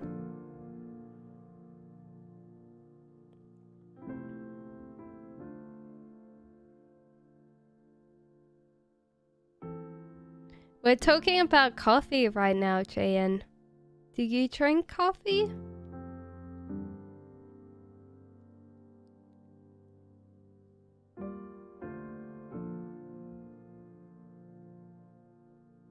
Any messages from your spiritual guides? That's a good question. Let me ask. Any messages? I feel like this is possibly the wrong card deck to do this one with. I do have an Angel Tarot, but it's not in arms raised right now, so I'll ask the cats. Let the cats know. Okay. They're telling you, even though you might not feel that life has dished you out fairly, you need to accept the course, the path as it is right now, because it is bringing you good things. Yeah, it's bringing you good things, but you've got to look at it with the right mindset, because at the moment you might really be taking on the energy that, like, I ask for everything. Like, the universe, I ask the universe for everything and I still get nothing. And the guides are there saying, you ask, but you don't see what we offer. There's maybe the whole idea is there's a disconnect between you and all these options right now. There's this bit where, like, you can choose as many of these bowls as you want to, but maybe you stick on the same path and you don't see all the good things that are coming. And maybe in this time frame you might need to be grateful of what things you have got, not what you don't have. Now that's really hard, because you could be in a really horrible place right now. You could have lost quite a lot, and for me to be saying that might really hurt right now. but at the same time, when we're down, things aren't making sense to us and everything kind of is chaos, is when we get to get on the best path, because we kind of then understand the options that are available. And so therefore there's just this bit where maybe there is this bit where, okay, yeah, there's a lot of stuff that's just happened and everything is beep up, and there's a lot of things that have just been crap. But then you could sit there and go, well, I don't take that. There's so many other things right here that I have that I can get. And the guys are like, great. If you see that, if you see the positives, then we've done our message. We can rest easy knowing that you've got this bit where you could see it with positive, not as a negative.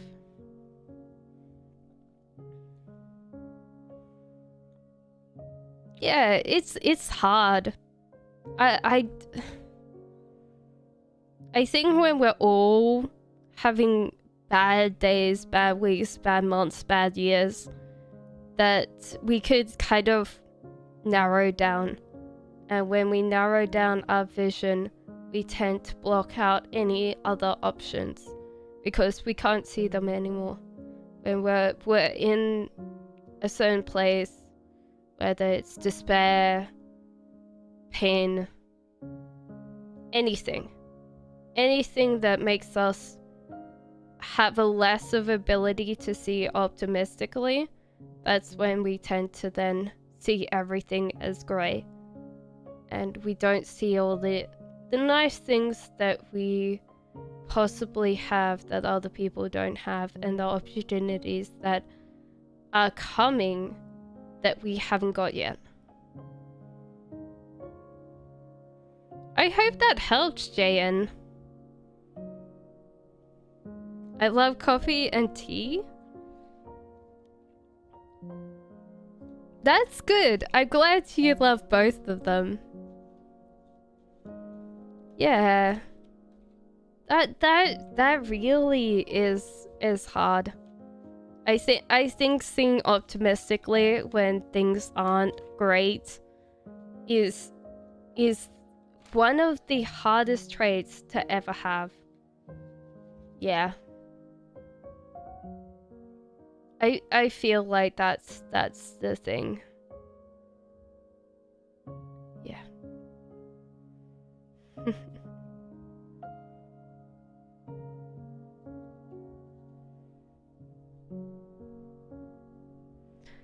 That's 4 of Wands in reverse, yeah. So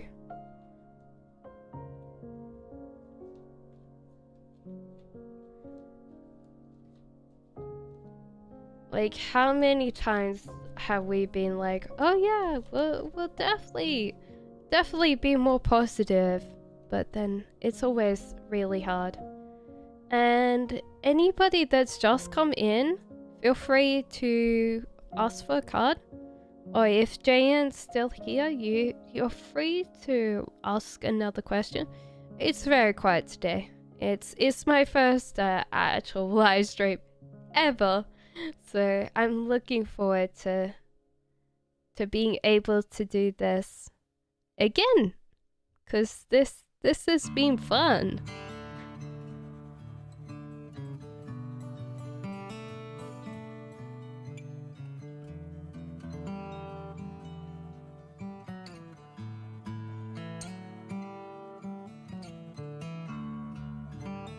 So yeah.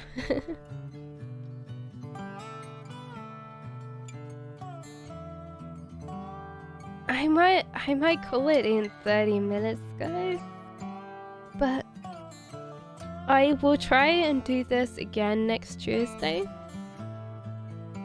So don't worry, if you kind of come in and you're lurking in the background and you're like, oh damn it, like she didn't answer my question, it's okay. We'll do this next Tuesday as well. Ian, if you're here, go ahead. I've been hogging the questions this whole time. Well, it seems like you needed to ask a lot of questions, Shopaholic. I feel like your life at the moment is one of those ones where you're like, help. Which I think we'll all be there. We've all been like, oh, help. I'm glad I could help think of other alternatives and things for you. Because I think that you've got a lot of potential. Like, as we were saying, like you could just start up a makeup Instagram and get people to buy color palettes, as we said. When you finally do it, could you send me one? That would be great. I'm looking forward to that.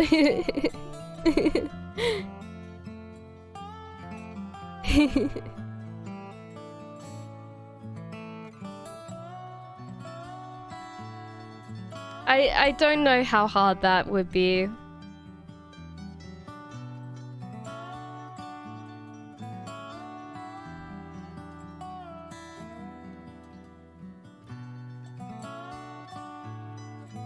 Yeah, so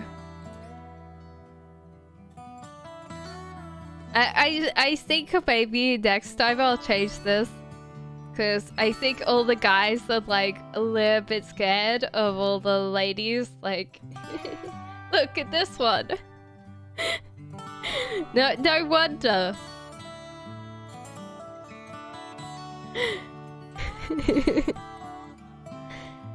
But this is actually a scarf. So, usually you don't see it this... Yes, I can send you free samples before I officially start selling. As soon as you make, like, lots of them, just let me know. Yes, sure. But I think the hardest part is, like, the mica, and if you were making eyeshadows, the mica, which is not too bad, it's not too expensive, but then obviously compressing them and putting them into like palettes, and the palettes are not that expensive, but all the packaging and stuff like that is a lot. So those saying that makeup's quite cheap overall to produce, so I wish you the best. Like, obviously, do your research. I don't sell makeup, so I have no idea. But I did look into it because I see all the influencers doing a lot of their makeup, and I was wondering, because I'm a curious person, like how much to actually make these things.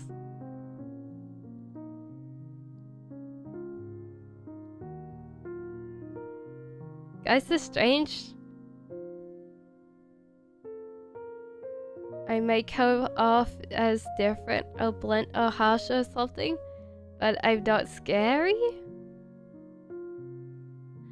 Oh, who knows? Like, a lot of times when someone gets their question answered, that's it. They don't want any more interaction, because for them they got that answer read. Or sometimes it might be that they didn't agree with that one, so they go and they talk to someone else, because for them that answer's already done. So sometimes it's good because then people do come through and some people stay. Which I'm glad that I have someone to talk to. So I tend to track a lot of them though. I don't know what I'm doing. Maybe you're just fun. You do seem like a type that has fun. And that might be something that they really need. Because I could see a lot of women, especially in modern days, just don't have any kind of possibly that their sense of humor is like not as good as dealing with like guys naturally tease, and sometimes like what would I say, women just don't have fun anymore.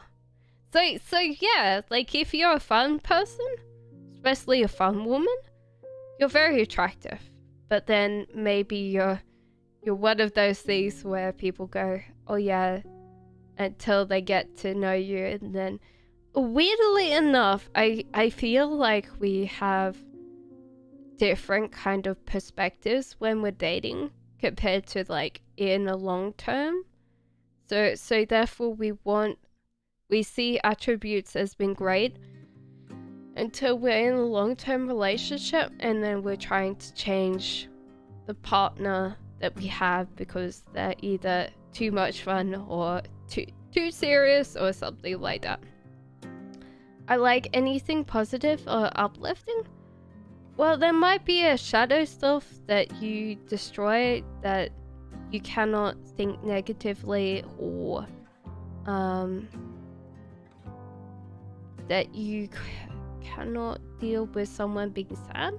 I don't know. Like sometimes that's something that you have to, like, positive and uplifting, great.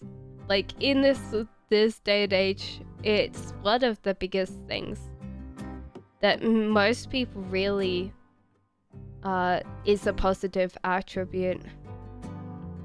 So I'm glad for you. Like obviously a lot of women out there just don't have that anymore, so I'm glad you do. And obviously it's a very attractive trait. If a lot of other women, especially as we get older, I think that if you have like certain age groups of women, that a lot of times that's where it goes wrong. Is like as soon as like women get to a certain age, they become too serious. They kind of like, when are we dating? Like when are we having kids? We're doing this. I tend to think negative sometimes is, yeah, I know. Like for me, I tend to, one thing that I think about is if I could control it or if I could influence it. If I can't control it and I can't influence it, then it's nothing that I can do. If I could control it, I could do something about it. If I can influence it, like if I could talk to someone else or do something about that, then I can do that.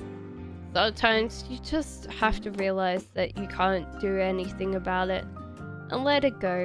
Like we all have to be there where we're like, this is a problem I cannot do anything about. And sometimes that's big problems and that's small problems. And yeah, you're right. Like if there's a lot of things in your life that are falling apart, it's just so hard. Yeah, for sure. Like any kind of thought, like as I said about JN, is like if you're thinking all the time and you're in this pain or in this despair or in this loneliness, a lot of times your world shuts down because you're shutting down. And any kind of positivity, any kind of looking for multiple ways of getting towards something are just not in your space.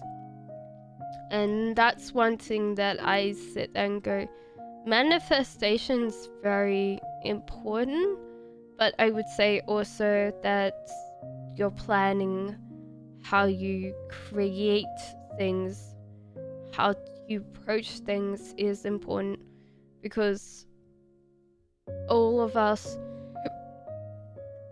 these days have to deal with other people, and that can be really hard. Is like every single time we deal with someone else, that can be very hard for us, because every person that you meet could be someone that can help you, or someone that you could literally turn into someone that doesn't like you or doesn't want to help you because you just approached them wrong. And that can be really hard, because sometimes when we're doing something and we're dealing with other people, we can just be like their non-cup of tea, and it's fine. If they drink coffee, we could possibly be a coffee friend, but if they don't drink tea or coffee and they drink kefir and you hate kefir and they don't like you, then you're going to completely not mix. Because whether you like it or not, if you don't drink kefir, then you're not in the party. And that can be hard, because we're all like in this bit where like, I wonder if people like me or people hate me or something like that. And sometimes it's down to our behavior, it's down to the words we say and how we interact. And sometimes it's really hard because the way that we show the world isn't... And I'm not saying don't show who you are, but sometimes when we interact with other people, we're too busy telling people who we are that we're not interested in who they are. Sometimes that's hard.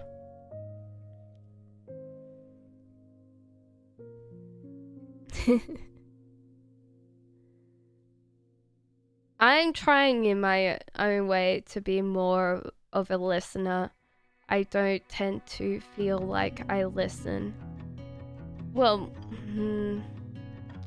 I don't give people space to listen. And that's something I'm working on myself. It's very hard to listen to people and give them space to be listened to.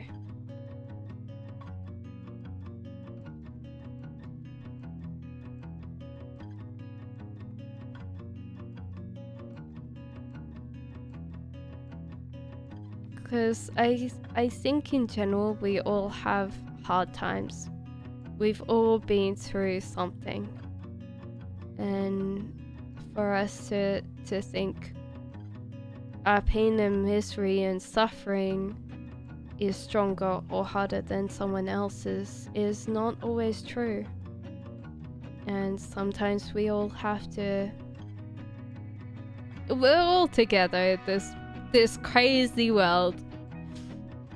And a lot of us live in different places and different cultures and different religions, and it's amazing. I'm absolutely blown away by people's like traditions and cultures, and there's places where like there's a reverse harem, and then there's wandering marriages, and then like the whole idea that there's still like nomadic tribes wandering everywhere.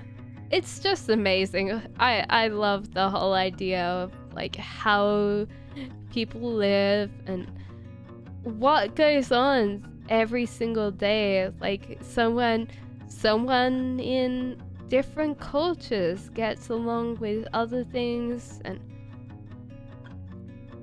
like there's still no contact tribes out there. This is so cool. People spend like their whole life not realizing that there's other people out there. Oh yeah, well, sometimes no-contact tribes get contacted, and then obviously arrows and spears later, and then sometimes these people get locked up because, yeah, no-contact tribes are not supposed to be contacted by civilization. It must be really hard, like, going from a primitive well, how do we call primitive cultures, but... I'm sorry, Shopaholic, if I'm completely losing you right now. Another question? Okay, yeah, sure. What message does Shopaholic's grandmother have for her? I'm assuming her. Sorry, Shopaholic. If that's just a Knight of Swords! Well, she thinks that she'll... Look. We had a King of Swords before. She wants you to settle down. She's... yeah. Like... She wants you to settle down. She's been like, no.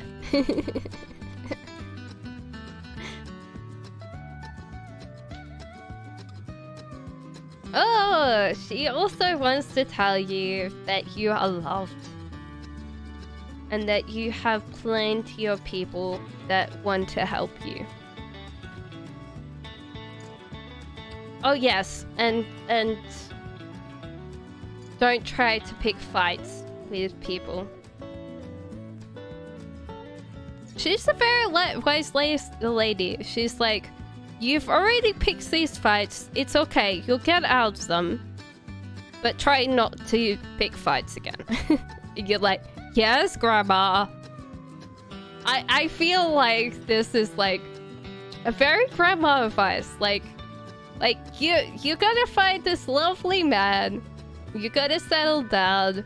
You've got friends, and you've got plenty of people that love you, and they'll look after you.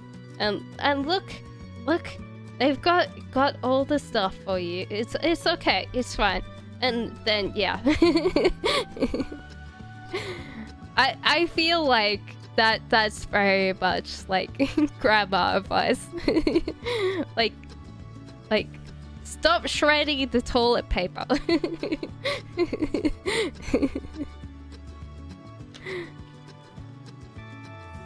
Oh yes, and we have the kids.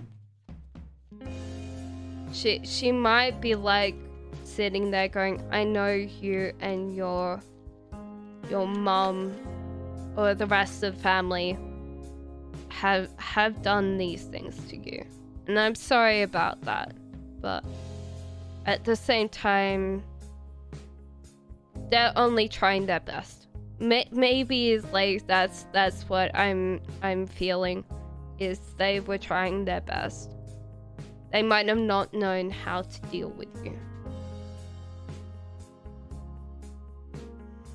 So I think like even though she might be making excuses for parts of the family here, like she might be like, well, some of them were possibly not the best at dealing with the kid, and so therefore you were trying to get like all this attention, and they couldn't handle that because they're not very good with kids. So yeah, I feel that's the very grandma energy right now. That's perfect grandma energy. So yeah, I think she realizes that whatever you do right now, you're gonna find this guy. You're going to deal with this. And she might be like sitting there going, you realize maybe you're being harsh, but at the same time for you, you're feeling this. So yeah, I think in general she's like, you know that you've got friends and family. Whatever happens will happen, but you're fine. You're fine. And yeah, don't pick those fights if you don't need to. But at the same time, you're getting out of this. It's okay. It's fine. How long? Yeah, I think with like autism generally, especially if one thing that they've actually said is women get diagnosed with autism later, because they're very good at masking it, and so sometimes with that it's very hard to cope because you're trying to be understood. They're trying to understand you. You guys don't understand. Is that a bit like autistic, especially I think, and they've proved it, women are very good at masking. Very good at masking. And some guys are very good at masking as well, but yeah. Yeah, I think you need to think, okay, is this worth it? Like, sometimes this is really hard. Like, heat of moment, like... Oh, really? A lot of women get diagnosed later. Like, literally some women have to wait until they're 40 to get diagnosed. So you're possibly lucky or unlucky doing that, because sometimes it's harder than to, like, obviously with getting diagnosed like that. Yeah, so you got another card. And this one's the right way up, so looks like you're going to get a guy or a person real soon. Look at this. Pulling out all the cards. Yeah, so a lot of times, like, what would I say? There's always this bit where with autism, it's very hard. Like, one of it is the inability to be able to read people. I feel like I've learned to deal with my autistic symptoms very well. My mum put me in a special ed class to help me with it. That's good. At least you felt like you were supported, I guess. It's kind of sometimes hard because with a lot of these things, it can be very hard to deal with people. Especially I would feel at school, because school is just such a big... I would say, to looking back on it, school is a social construct, a social experiment. Literally 30 kids shouldn't be in the same room together. maybe looking back on it, like, really. I would have liked some pieces quiet as a kid too. And then, like, the whole idea is, like, they put you in school and go, school matters, school matters, school matters, and then you get out of school and you're like, what the hell? It doesn't help anymore. School only matters for a short time, I feel. Like, all the cliques and all the things tend to disappear after a while. Since I've learned to deal with the symptoms, people usually think I'm normal and never know unless I tell tell them. Sometimes it's really hard though, because I feel like you can go your whole entire life, maybe, but sometimes you say the wrong thing. I don't know. Like, maybe I'm just one of those people. Possibly if I did the test, I'd probably find out that I'm autistic, but I've never had a test, so I don't know. But I do sometimes say things that, like, people go, well, why would you say that thing? Like, for me, like, the whole idea of death is not something that I'm scared about, because for me, I don't. And I think it's also Australia's sense of humor. Death doesn't seem to bother us Australian-wise, is because, like, we have to deal with that a lot. Like, bushfires, well, not earthquakes, but cyclones, floods, a lot of things that could possibly happen. So we don't tend to really worry too much about it. We tend to joke about these things because joking about it means that it makes it small and insignificant, and so therefore we tend to do that because then it's better. I might be blunt. I would say so. I think it's also something that autistic people tend to be very honest. And that can be also, like, a sign is gullibility, because they tend to be very trusting of other people, because why would anybody lie? And I think that in general tends to be something that I tend to wonder myself, is like, why would you lie to people? Like, what's the point? Sooner or later they're going to find out anyway. So.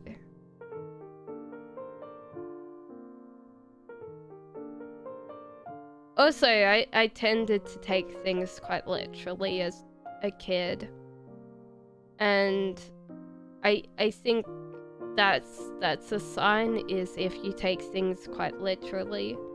Like, my mom said never to lie, so I would always tell the truth, which was not great, because if you tell the truth, sometimes you get in trouble, which I found out at 4 years old, actually, which was kind of funny. And then I used to tell the truth, because I was like, well, people will get me into trouble if I lie, and they'll get me into trouble if I tell the truth, so which one would I rather choose to do? Okay, I'll tell the truth. Which is like bluntness level 6,000. And so therefore, like, the whole idea of lying and, like, being subtle is like, well, could this be possibly a lie? Is this possibly the truth? And as you get older, you realize that I would never say to my kids, do not lie, because, like, literally, I think most of your adults, what was it? 1 out of 3 adults interactions is a lie? Literally. Like, it doesn't matter whether it's like a white lie or like it's a lie. Yes, honey, your butt looks great in this dress. Yes, I would love to do that on Tuesday. Wait, I actually have this thing. How will I do in my BLE exam? That's a good question. Let me double check for you, Tenclovid. How are you going in general? Ooh, it looks good. You got the world there. That's a good thing. That means that you have possibilities. Oh, there was a reverse. There was a card that came out, but it didn't seem like it was. So it looks good. Let me ask again and see if we get another card. Oh, interesting. Yes, but you possibly need to invest more time into it. Like, there might be some things that you need to cut down on. And you might need to cut down on time that you stay up late.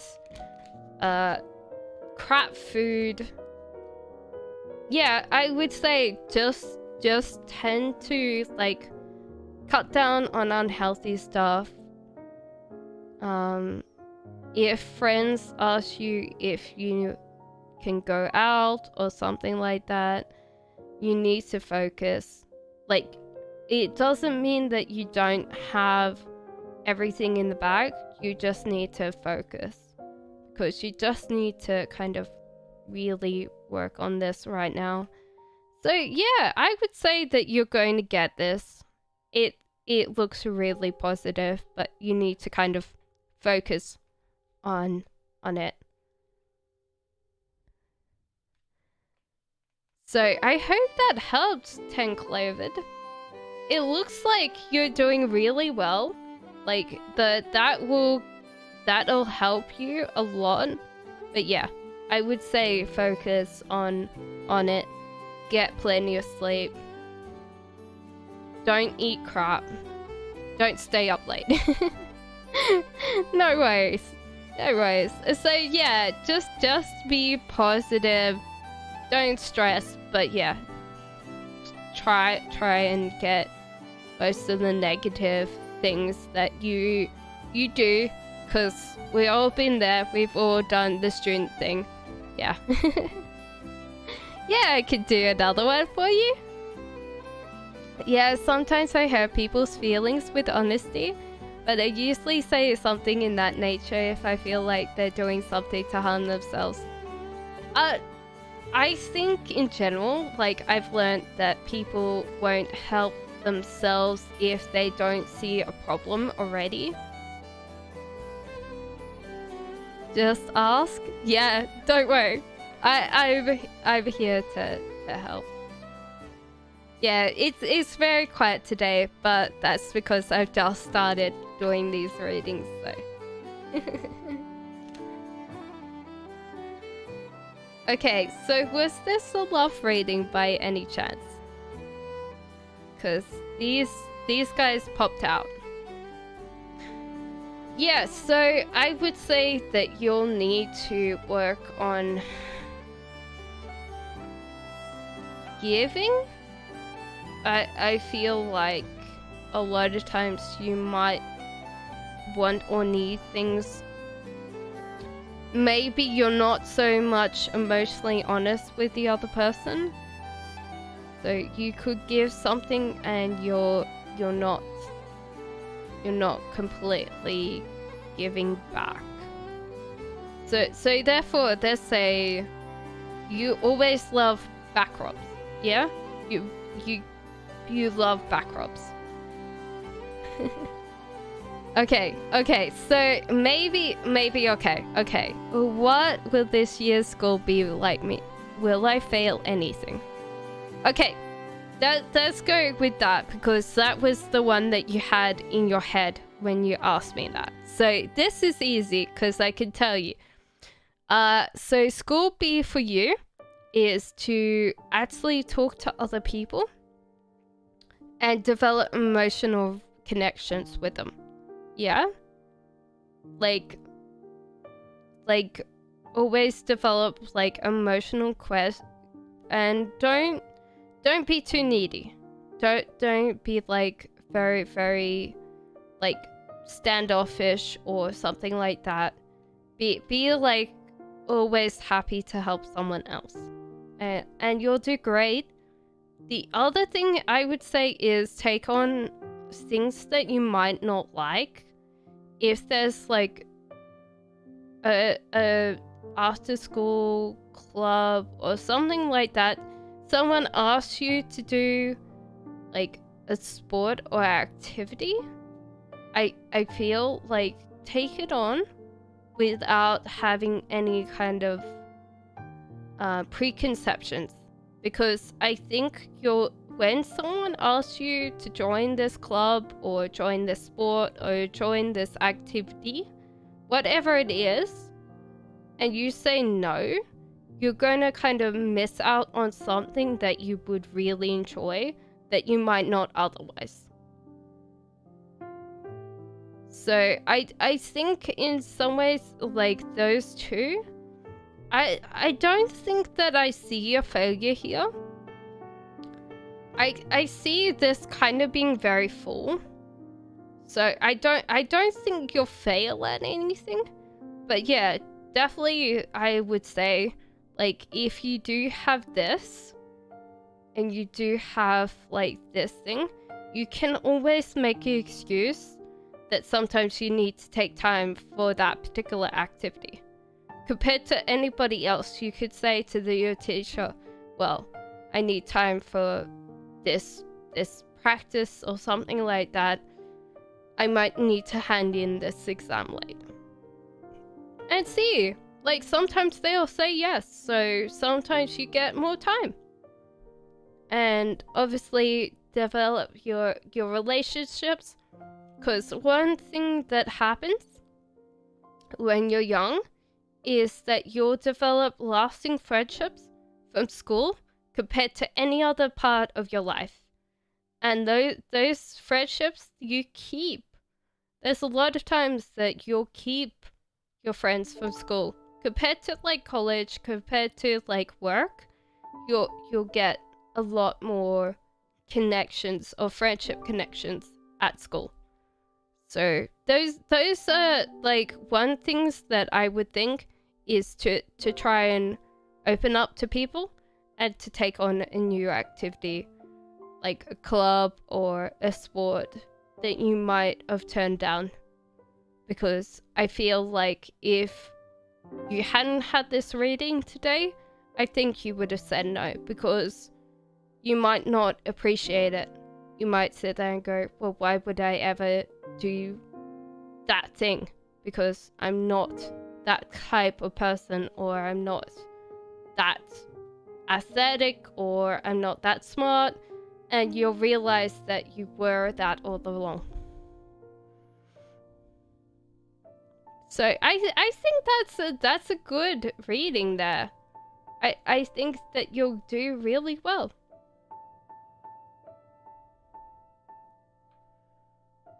So yeah, I think that there's no failures, and besides, I think in general, don't worry about too much about school. School is only one part of your life. So I wish you all the best with that, and you can always ask another question, because we are very...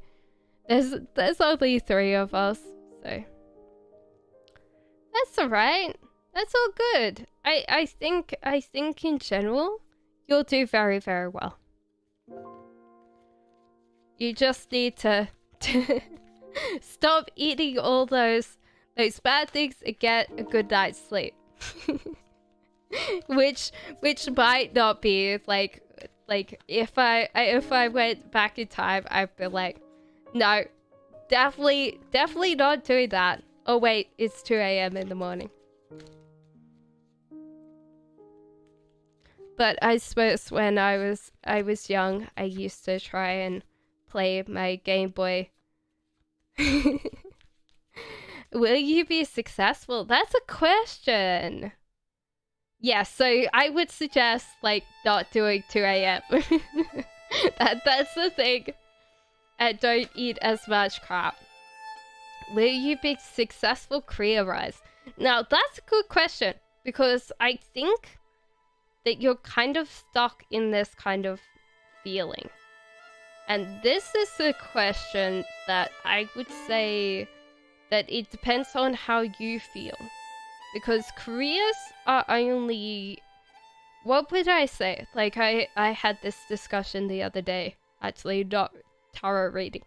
But I had this discussion the other day, and I said, when you're the owner of a company, it's not called a career. When you're artist or something like that, it's not called a career either.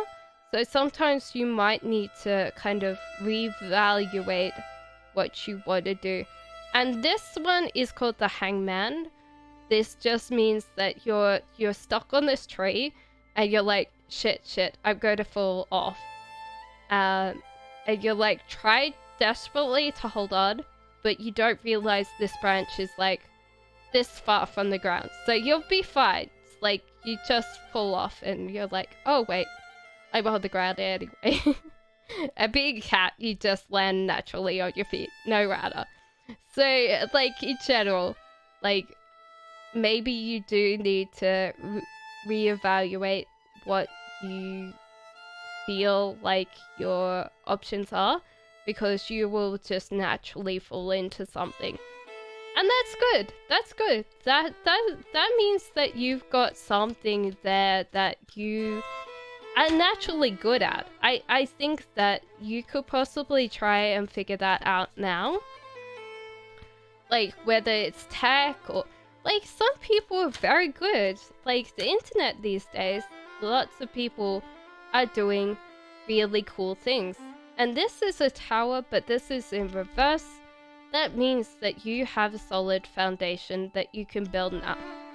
So I would suggest, like, whatever you think you're very good at, that you can fall in naturally now, I would say build the foundation now. You're young enough, you have time.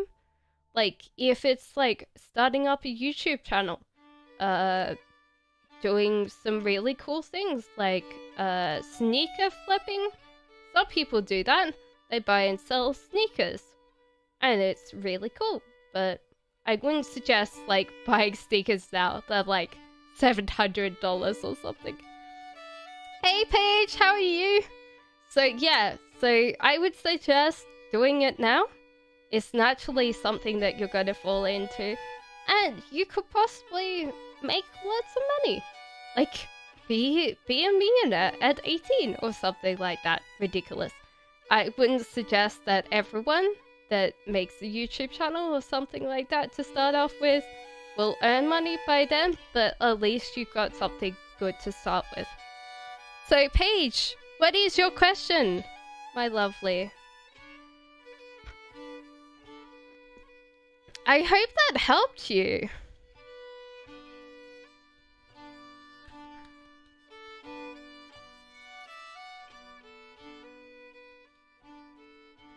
And how are you today, Paige? How are you doing?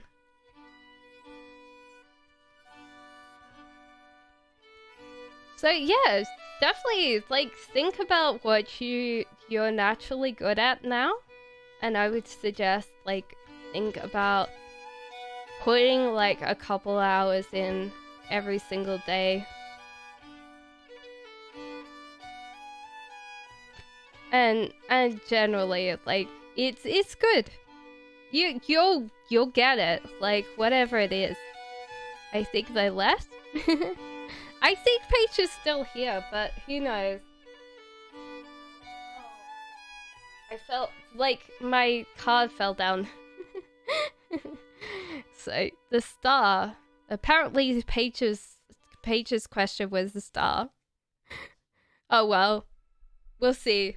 If Paige left, then she missed a really good card, actually. Paige, you got a star, honey. So whatever question you were doing, like, yeah, just time. Time and watering that. Like, water your ground, plant your seeds, keep them watered. Like, this is just, like, keep doing what you're doing. Keep just taking that time to invest a little bit of water every single day to whatever you want.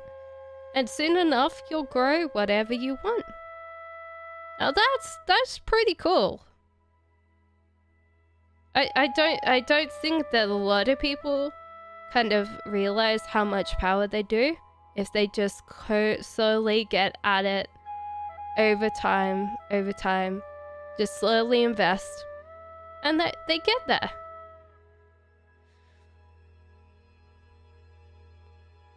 You're doing very, very well.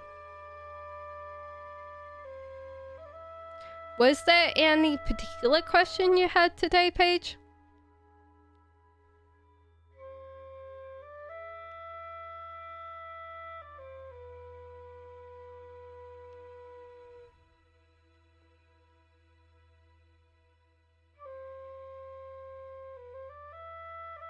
Yeah, so like you're still on the right path.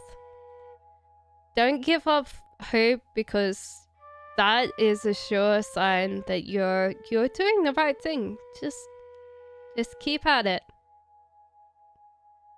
You're working very hard, just every single day. A little bit of water. You don't need to water it too much, or you drown it, and then we'll be like, oh no, river. I tried to be funny now, but yeah. It's the cycle between my... Yeah, so I would say that you're...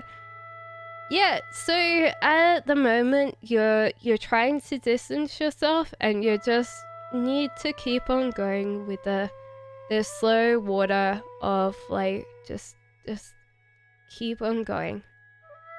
It's all good. Some things just aren't meant to be. Grow some new things. How I started? Can I be really honest? My ex absolutely hated tarot, and I was really fascinated with it. And once I actually separated, I bought my first pack of tarot, and I started doing it. And then why I started doing actually readings for other people was that I got furloughed here in the UK, and so therefore with furlough, and that was like the second time that I lost my job to something bigger. Obviously with furlough you still get paid because you're technically still working for a company, but yeah, I essentially was like, how am I going to make sure that I never do this again? Like where I absolutely have to rely on one income. And so I did it. Like the tradition is that you should get someone to gift you your first pack of cards. But I broke my tradition. I bought myself a pack of cards. I also was pre-owned. So, and they did give me very good luck because they were my first one. This is not my first one, but in general, like, actually, does anyone want me to go and grab the first one? I can go, but then it'll be a little bit of time because I need to go to the other room to do it. You want to do tarot? A lot of times they come with a book. Also, it's just study. After a while, you will study all the... So every single one usually comes with a guidebook. And they're based on the Rider-Waite deck. So every single one is based on a Rider-Waite deck. And it does give you the descriptions here if you actually have gotten your cards. So now, because I've used this one so many times, I can remember this. But also, depending on how you feel about the interpretation as well. So sometimes you will have associations with cards that no one else has. So that's the main thing. So I bought all my decks. I have 7 decks in total. I think I've got about 5. I've got some Oracle decks as well. So I'm not counting the Oracle decks as part of the tarots. But yeah. So Paige, do you have another question for me? Is there anything else? But yeah, I would suggest if you want to check tarot out, you can. I would also suggest if you live with your family that's slightly religious, I would suggest buying one after you move out, because it might be something that you need to worry about. So yeah, Raider White is usually the beginner starting one, because every single other one relies on the Raider White deck. Because that tends to be why we have the Raider White deck. So every single one will have the same kind of cards. There's only one that is quite different, is my Magical Dogs Tarot, but that's generally the same. So yeah, so every single one will have a description, and so sometimes, like, while I'm reading, depending on where I kind of... Sometimes I have problems with the court cards, which are the ones like the kings and the queens and the knights. Because they are people. They're people more than a feeling, so... I want to buy some more. I think that's the problem collecting tarot, is that you want to buy some more. And sometimes you just don't have a connection with a deck, and that's perfectly fine. Maybe it's just something that you have. I do have some that I use more than others. It's just sometimes it's the arts. For me, this one I love very much for the arts, because every single one of them is really cool and tells a story. These are all very story localized cards. Like this one's like, yeah, I've just got to tip over the water, and then you put your glass there again. I'm going to tip it over again. It doesn't care if it's a glass one. I've just got to tip it over. So next thing you have to buy plastic tumblers because the cat keeps on pushing it over. It is my first live stream on YouTube.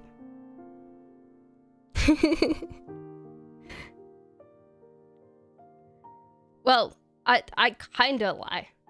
I do stream, but not cards.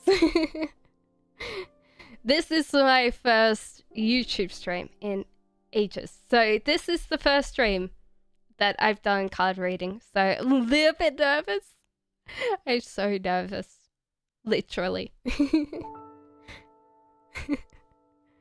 So, yeah. I hope I don't feel so nervous, but... What is your next deck going to be? Shopaholic. There's always like so many beautiful decks out there.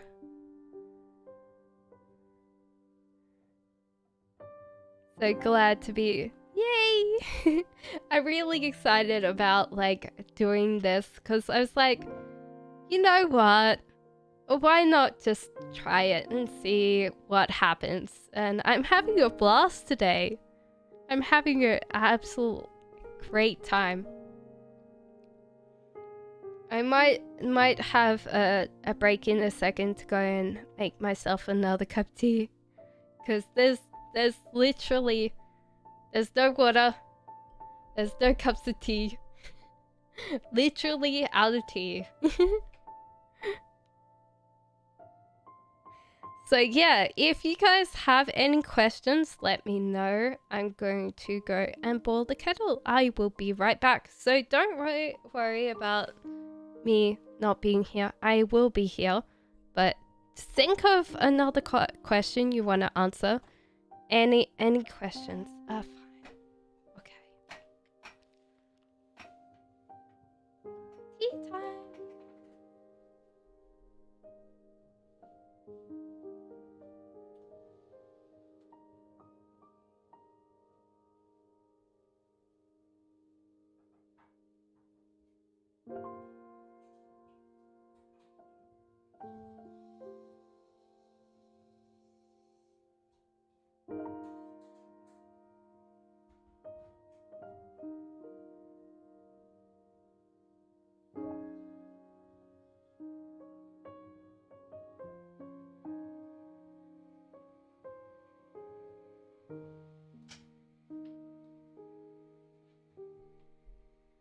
Ones that I collect with were the Rider-Waite, Sloth, and the Alice in Wonderland.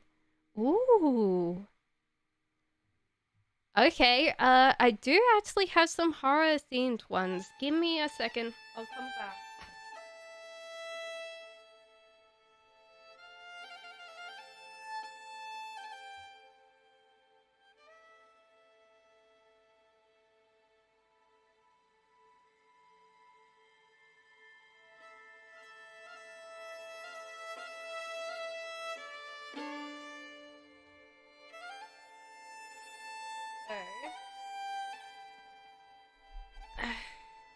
This one is this one.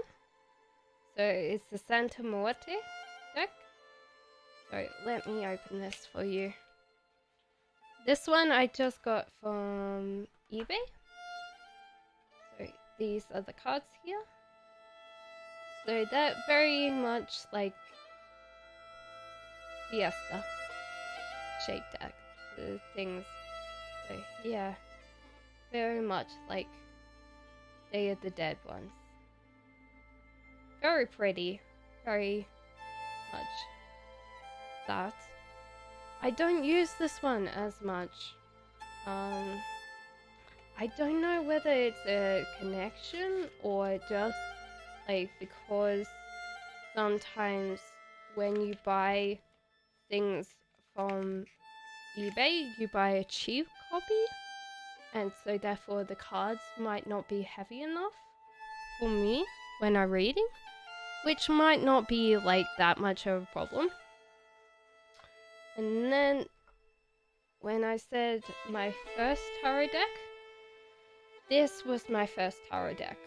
So this is the Dark Angels Tarot, which has this very gothic feeling to it. So very much the vibes of gothic, heavy metal kind of feeling. So I really loved doing this one. I don't usually use it now because most people don't like this one as much. Because obviously they're dark and scary. And people like the cats well. So yeah, I don't usually use this one. Like this one's a no bullshit one. The cats are kind of nicer. This one can be very very honest sometimes. Does P have... Okay, so did you want that with the this one or the cats? Because I can definitely do this one, but it's been a while. Santa Muerte? I have not. I know of the Day of the Dead and the Fiesta, but I have not really read lots of the things. So let me know which one you want. The cats are kind of nice, so depending on which one. The cat one, okay. I'll pack this one up, and then I will read. I must have gone through like a rose bush today or something. I just have a scratch on my arm.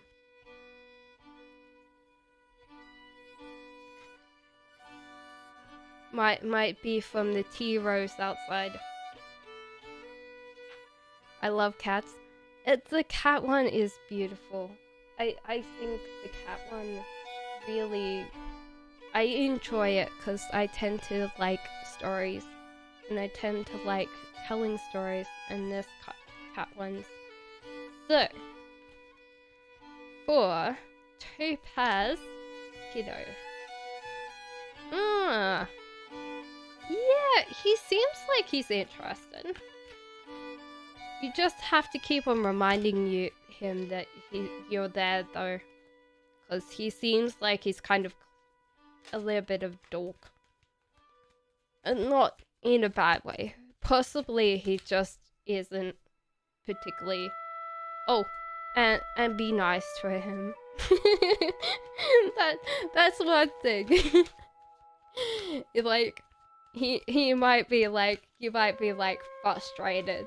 Like, why doesn't he see like me or something like that? He's completely oblivious. He likes you, but he's not gonna say anything unless you're like nice to him. Don't completely go up to him and go, "Hey, you idiot! I like you." Maybe that would help. So I don't think that he will like confess his feelings for you. He might sit there and go, "Hey, maybe we could go out to the cinema," and you're like, "Not now with COVID." But yeah, I think that like, yeah, you gotta be nice to him, cause yeah, it looks like, yeah, he likes you. He definitely likes you. That one's the easy yes. So yeah, I would say hi to him every day and be nice to him. Be complimentary. Don't hit him over the head for all the times that you've tried to hint to him and he hasn't noticed. Because guys,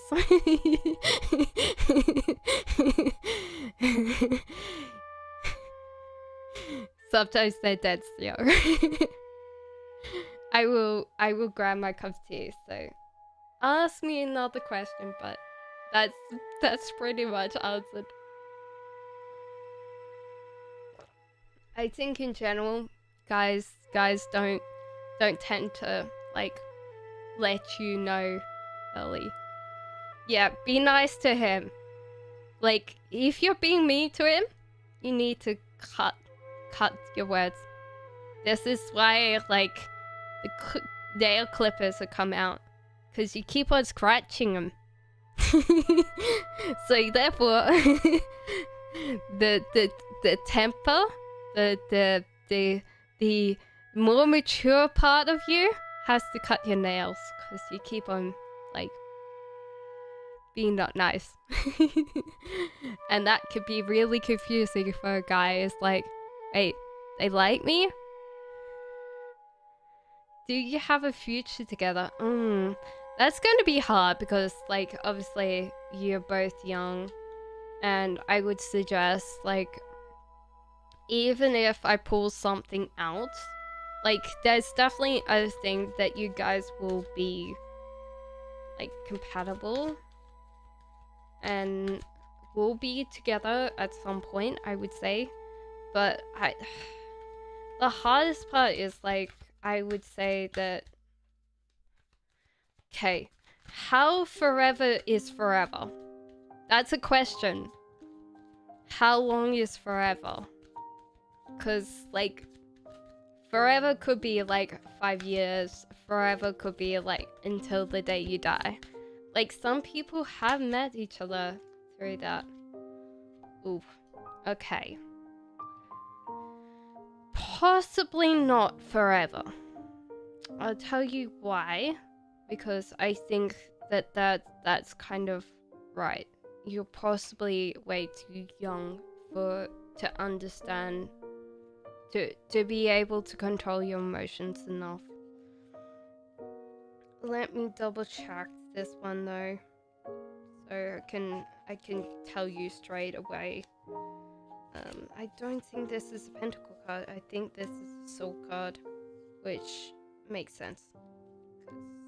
Yeah. Look at that glare. It's like, no, just no. No, 10 of Wands.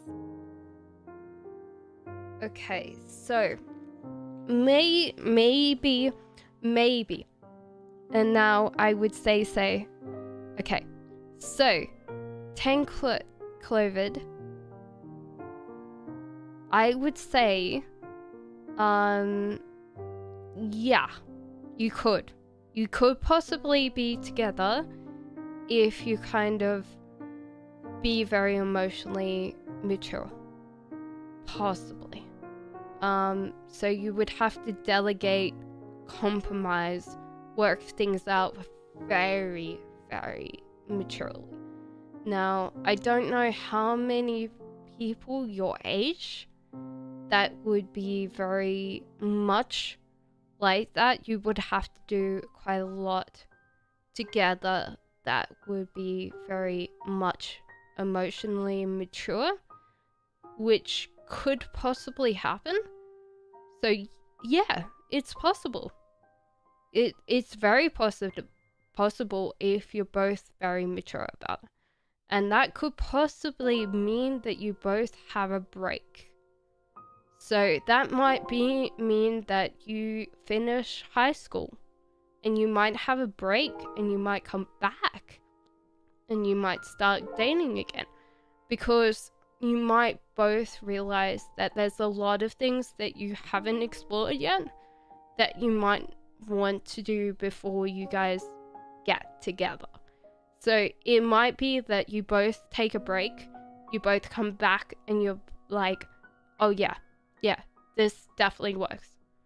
And I would say that this is possibly a good thing because you both have grown up together. You both have been together while being very young.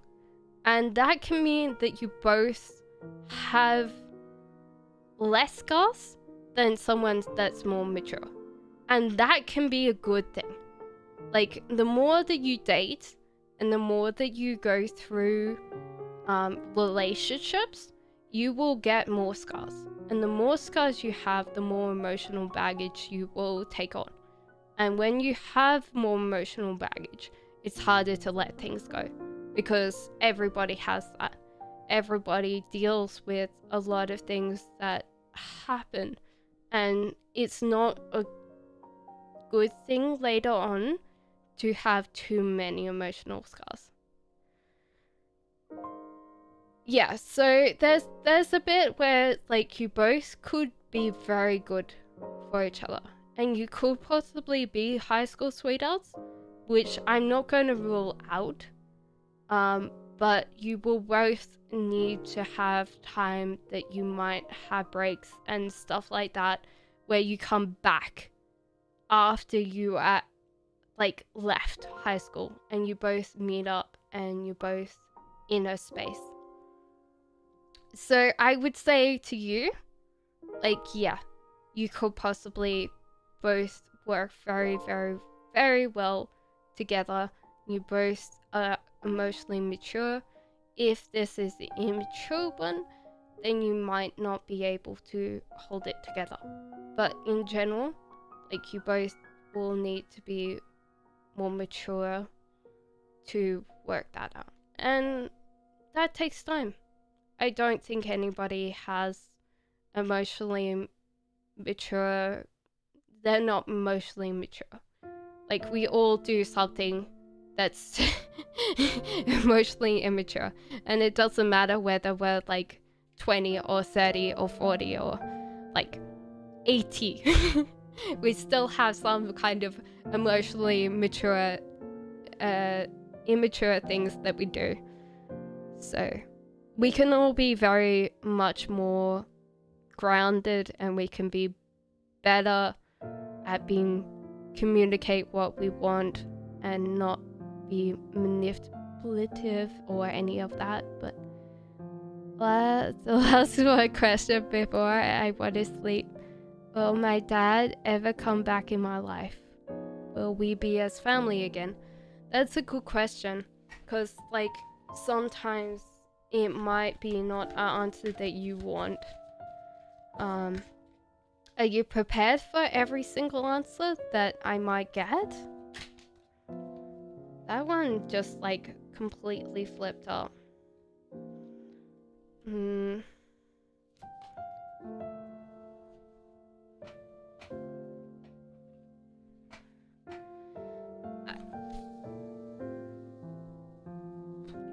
I don't think that he will come back. You possibly will go out and seek him, but he might not be in a place that he can recognize you as a person. It's hard to kind of, yeah, so like you could possibly go and find him, and you would have to work out your relationship now as an adult. So 16 onwards, like you would have to like try and understand his point of view. Like you can't go in with dad, like you weren't there, like I needed you there, why weren't you there? Because that's not going to be how you're gonna be able to mend this relationship. So there might be like this whole disappointment, like you weren't there for me, like I needed a dad and you weren't there, which sucks. Like really, in the scheme of things, you shouldn't be able, like you shouldn't need to like see empathy with a father figure if they weren't there for you, but at the same time you'll have to understand a lot more than like what your mom says to you or what other people say to you about your dad, because you'll have to see it from his perspective. So it's kind of hard because, yeah, like literally when you have to like see from a person that you can idolize so much or that is supposed to be there to take care of you and they're not, then you can come with like pretty heavy judgments. Like, come on, like you were supposed to be there, like why weren't you there? And sometimes you just have to like let go and realize that like they might have not had all the cards when you were born. They might have not been able to mentally or physically or mostly deal with a child, and that can be hard because I don't think anybody in their capacity can admit to that, especially guys. I don't think any kind of guy can admit that they're not emotionally ready for a kid. One of my stories, but like my mum and dad are still together, so I've never had to deal with this situation, but my mom always said that my dad couldn't cope with a baby. Like until we actually could talk and walk, like we weren't interesting. Like he never really cared. And so therefore like sometimes it's really hard because like, yeah, I feel your pain. That must be really hard. And so yeah, you've got to cooperate, communicate, deal with all of this as an adult, and very emotionally mature too. So sometimes like you can't, like sometimes people give reasons that are bullshit, because they can't deal with the whole idea that they've got to tell you completely what was going on. That's alright. No, that's alright. Like, I was here to help. I'm glad that I could help you. And I'm glad that it gave you some peace today. Because I know how hard that is to ask anything.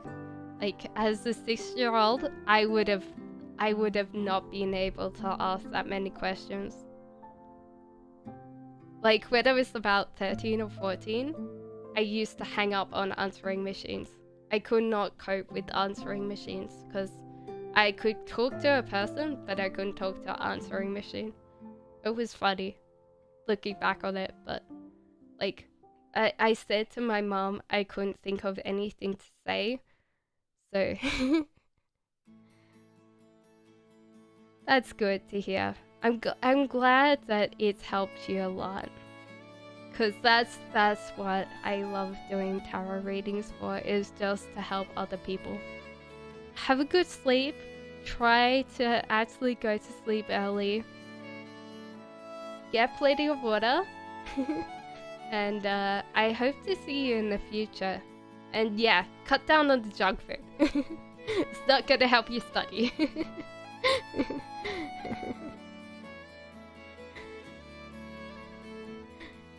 Yeah. No junk food for you.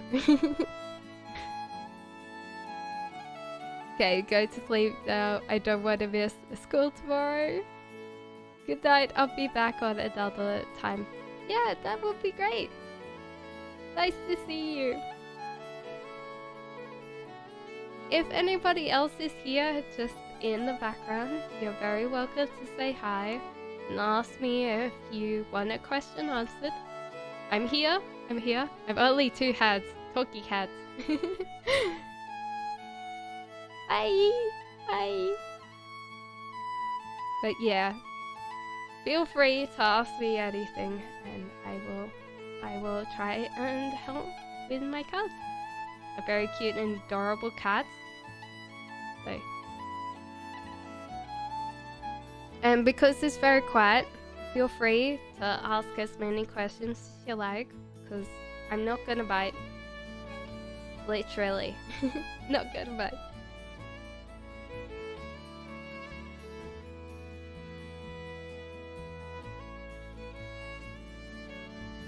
So how are you going, Shopaholic? You going good? You're looking at tarot cards. Just don't look at tarot cards. I feel bad. If you look at all the tarot cards, you kind of sit there and go, ooh, this one, and ooh, that one. There's a lovely one that I wanted, but it's a lot of money, and so I haven't got it. But it has cats on it too. Looks really awesome. Someone handmade it, so it's a lot more money. But I was like, oh yeah, maybe later I'll save up and buy it. But yeah, I'm gonna go and grab a cup of tea. So if anybody has another question, let me know. Yeah. I'll be right back. I'm going to grab a cup of tea.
About the guy that is your roommate. Any ideas? That's a good question. That's a good question. Your possible... Ooh, okay. Could possibly be through the people that you actually live with now. Why I would say that is because the... possibly a son that they know or something like that. Mm. Yeah, okay. Maybe, yeah, maybe you have to wait. If you're having problems right now trying to accept people's help, you need to accept it because you need to wait. And waiting is hard, but yeah, I would say it's like you'll find that through who you're living with now. So yeah, I would say like you have to accept help right now, and that like the guy that you will meet, your ex's parents will know. He's possibly going to be someone that like, you know what? There's a nice guy. Because, you know, all old people always matchmake.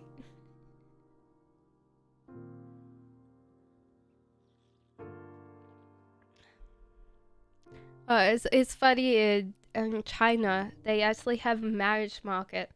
So everybody that's like retired, they go and they look for their sons and daughters. And they're like, oh yeah, but so we have this woman or this man.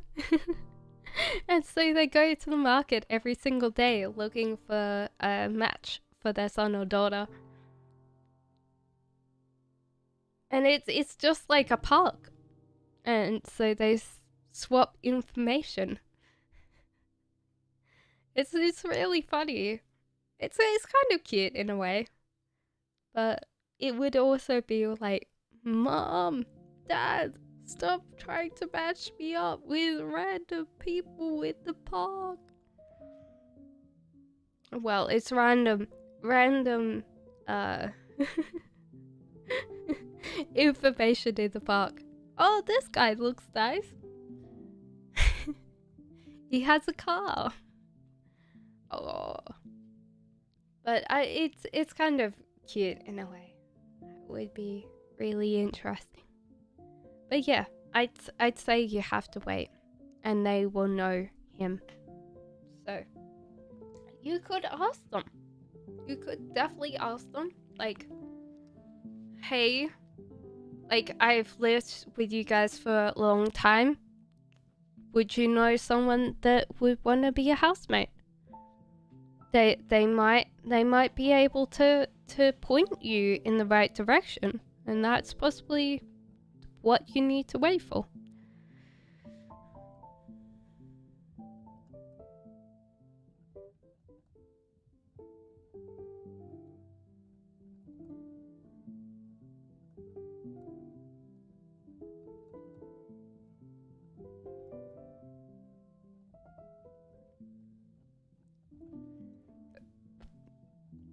So yeah, I would say it's introduction.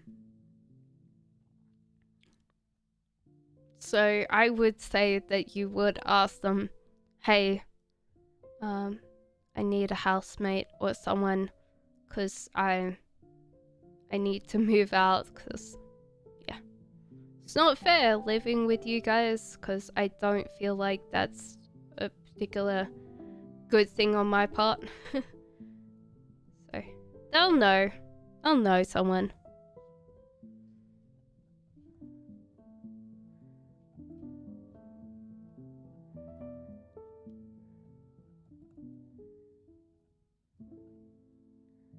I think it'll be very interesting to see what they say, because they'll know someone.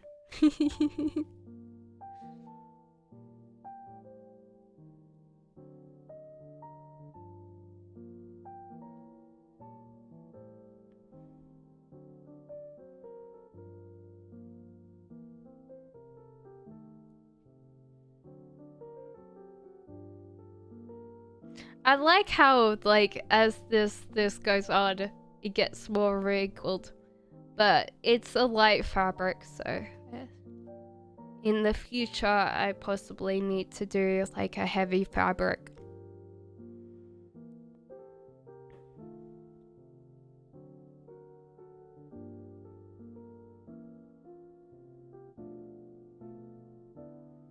I just realized that this was a shoulder. I thought for a while that this was a different kind of partition, and this was actually like someone's behind. I don't know why. I just saw that. I know. What you see is a piece of fabric. I'm kidding. It's a joke.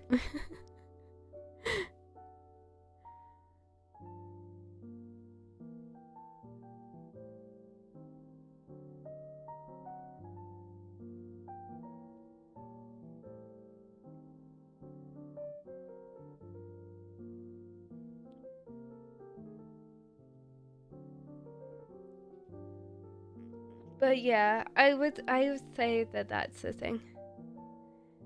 I did tell you that he was a King of Swords, so he's very intelligent.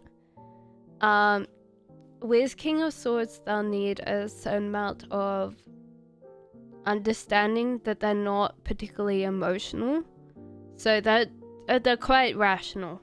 They tend to justify things very rationally, and you'll like him because obviously then he'll be like, well, okay. You'll be like, wait, are you angry about this? And he won't be. He'll sometimes have a bad day, and when he's bad day, he might be a little bit more sadistic or sarcastic, because he's just, when swords are in not a good mood, they can be slightly more abrasive. But in general, they're very smart, very intelligent. They could be very kind. They tend to not want other people to know they're kind, because they're just like softies underneath. They're very, very kind of like very strong in their words. They're not people that convince their words. They're just like, they'll tell you what they like or don't like, or like, stop leaving that door open or something like that. You're like, okay. They'll tell you, and you'll like that. That's very refreshing. That will mean that you don't have to argue about things like, you're like, I thought you meant this. No. Yeah, they're very sexy because they know what they want, and they're very good if they're, what would I say? They're very good companions if they can understand and appreciate that you're a very good partner. If they can see a lot of the attributes that they admire and appreciate in you, then they're very, very good partners. If they want the relationship to end, they won't be as great. But in general, they're pretty good. I'm a swords myself, so I tend to be quite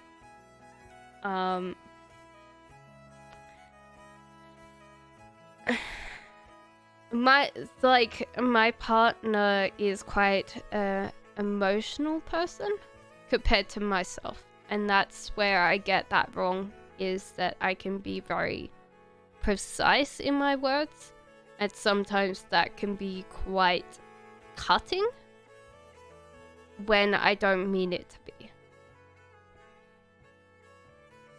So, like, sometimes that can be something that you'll have to deal with swords with, is they're not particularly, like, they can be charismatic, but they have their point that if someone's testing their intelligence or testing their time or their patience, they're not very good with that. They're very not good with if they want to wait, they can wait. If they want to wait a specific amount of time, they can be very patient. But they're what are you? Okay. I think we pulled a page for you, but we'll see again. I think you had Painter once. What is Shopaholic? Okay. Well, firstly, we pulled out the High Priestess, which is not a card that I would normally... Why did you pull out this one? Okay, can you please clarify? I would say that you're possibly a corpse? I don't know, you could be a female sword. Okay. So it's trying to say that you're quite a wise person. You've gone through some years, so you're very good at some advice. You're very good at metering out advice. And High Priestess is actually quite interesting because we did talk about that before, is that you're very good at things, but you haven't created like your finished thing. High Priestess is a very good, the step before something comes physical. They're very good at creating plans or creating things, but not completely bringing them to physicality. But they're after the idea stage. The Magician is all about ideas. This is like if you had everything up and running for a business, but you haven't opened the doors yet. You haven't created that gateway to the rest of the world. You're very good at being able to have a physical idea, but you haven't manifested it into something bigger. And it's interesting to see the Hierophant here. So you're a very wise person. You have understood a lot in your years walking the earth. And so I think that you might be a little bit more understanding maybe about your limitations than most of us. So maybe you just have got past the court cards.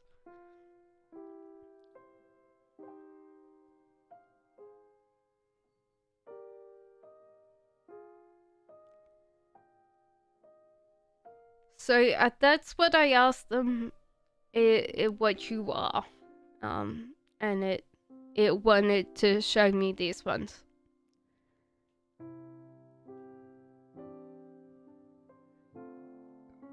Excuse me.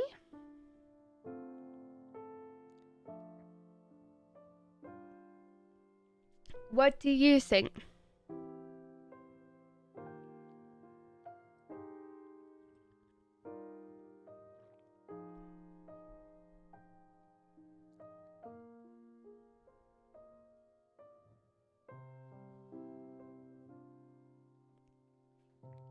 So yeah, I would say that you're possibly a Queen of Cups if I was thinking in court cards, but these are the ones that it pulled. So I would say that these are very good cards. And there's possibly a light and dark characteristics, so possibly your shadow self is this smart, wise, what would I say? Hierophants are not crones. They're usually like, if someone wants to know about the journeys of life, they're there to tell you. High Priestesses are fun, they're grand, they're very good at, not illusions, but they can take on quite a lot of things. So there's some really interesting things you could think of, a dark side and a light side for you, and that would be the order that I would choose. Because a lot of people don't want the vice. They want the fun and the what would I say? you've seen X-Men, right? Like, kind of like a Mystique. You can create a feeling of a certain amount of illusion. You can take on this roles in people's lives, and they come to you, and you can be a totally different person with one person and a totally different person with another, and that's why they can like you, because you're very good at masking, I think. And you can take on these personalities without anybody noticing that you are. Maybe that's what I'm thinking. And yeah. I think that there is this kind of bit that you really want to tell people, like, hey, this is not going to end well. This is not good.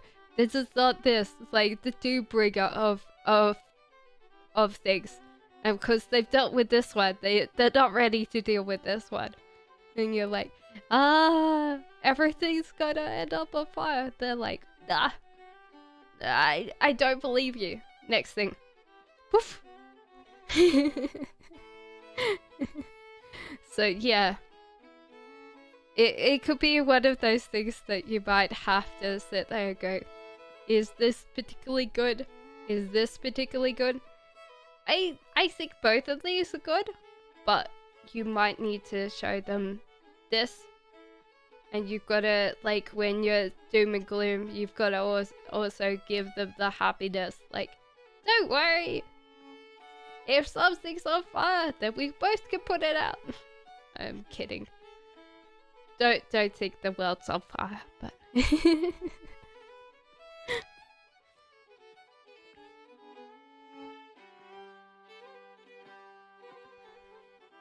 Yeah, I think we all have, like, that bit where it's like the bad part of, well, what would I say? The bad part. The different part that we don't always show people, and then people go, oh yeah, like, I thought you were this person. You're like, I am this person. They're like, I don't trust you. Yeah.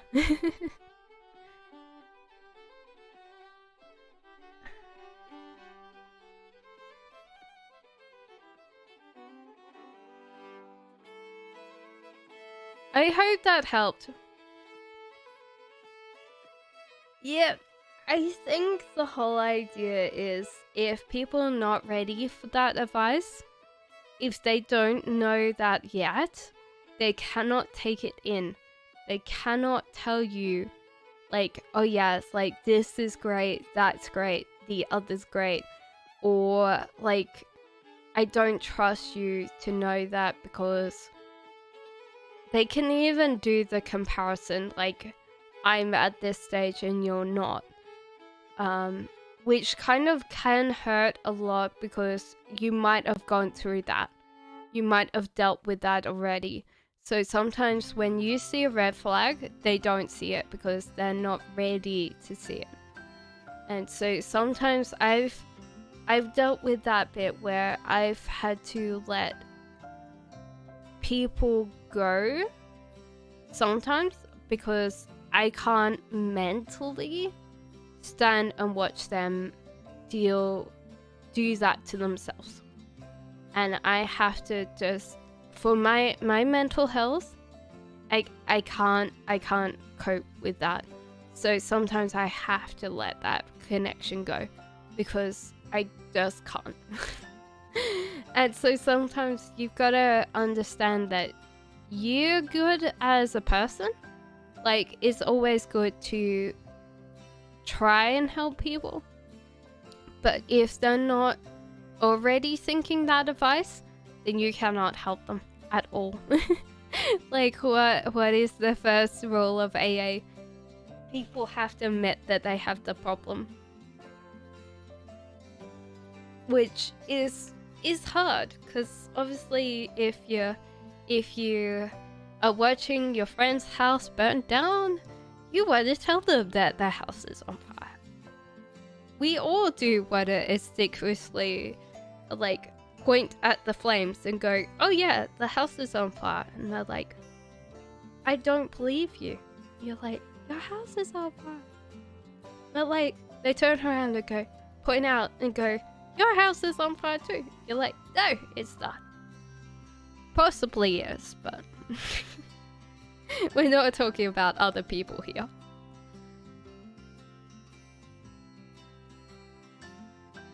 Sometimes in general, I think we can be one of those things where we want to give advice. Advice feels good. I think advice in general feels very good when we give it. I think we still have that pushback. It doesn't matter what it is. We still have a pushback for people telling us stuff, the same as other people telling us stuff as well.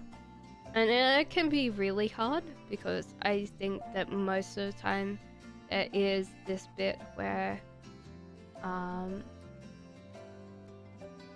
we do try and fact check credible sources, or we tend to not believe someone because we want to believe that our version of reality is going to be better.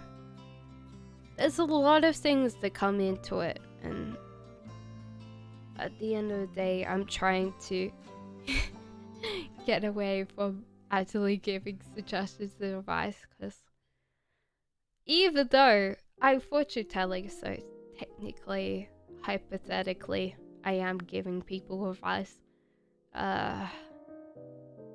Yes, everyone's a hypocrite.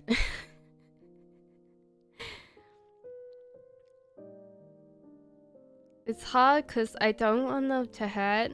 Hello, Cryptic. Are you cryptic? Are you crypto? What crypto? Bitcoin? I would love to get paid a Bitcoin. At the moment it's like 20,000? It's a lot. It's a lot of money. Would you like a card, Cryptic? It's hard because, yeah, it's like when people, what would I say? Even though I don't want to victim shame, people are in those relationships because there's something there that keeps them staying there. Yeah, what question do you want? Is Dogecoin going to go up? Can you try another question? I'm just checking. It's like, I just say because it's funny.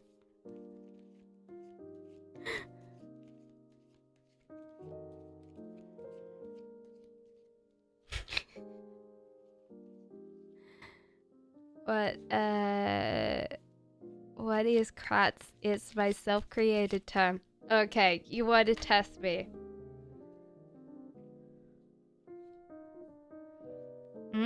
Okay. It feels like it's kind of slightly incelly. Can I say why I feel like it is? I think it's something to do with women.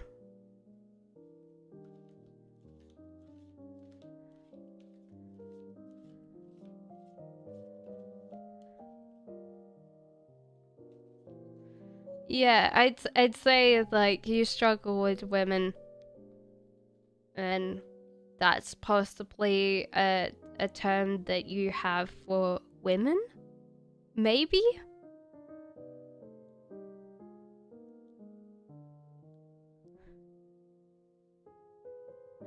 That's what I'm thinking from these cards. This is a battle that you're not winning. And this is a cool card, but this is actually a very strong woman. So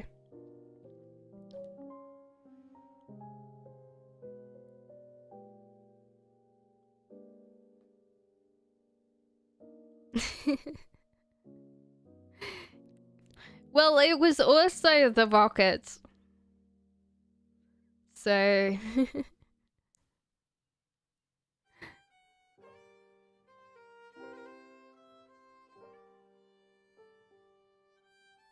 Well, yeah, ticket currency. Ask about. Well, I don't know. Like, it seems like it's an adversarial relationship with women right now, which, it looks like you're gonna get lucky.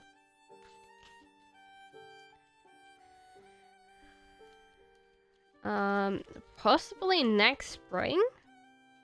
So it might be like a little bit a long time for you, or it could be just like late spring, which is now for me. So whenever spring is for you is like a thing. Oh, you'll like this one. Queen of Wands. She's fun, playful.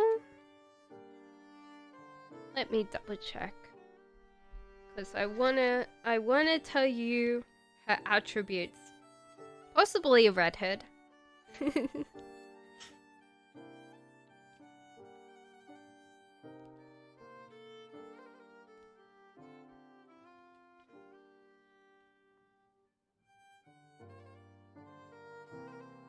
She is fearless and independent, so yeah, possibly a redhead.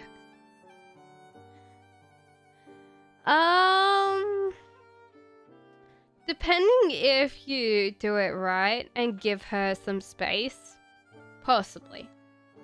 So you'll need to not be possessive of her, because she's gonna not like possessive. So she in her yeah. 70s blonde. Yeah, there's a lot of red in here, which means that yeah, like redhead, like almost, I would say auburn. If she's going to be not, she's going to be more of a kind of like what would I say, strawberry blonde? So that bit between red and blonde. Redhead women. Well, I've never seen a red hair. She could dye her hair. Like, you could totally have a redhead. A strawberry blonde. Do you know what a strawberry blonde is? Like, that bit between blonde and red. So she can be, like, blonde with red in there.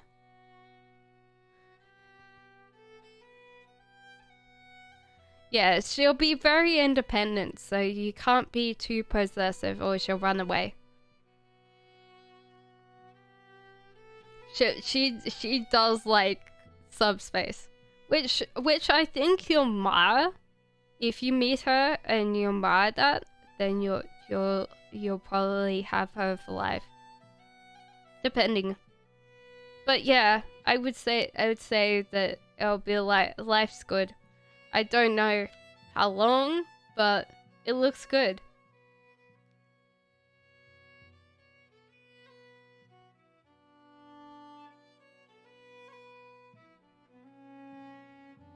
Any other questions, Cryptic?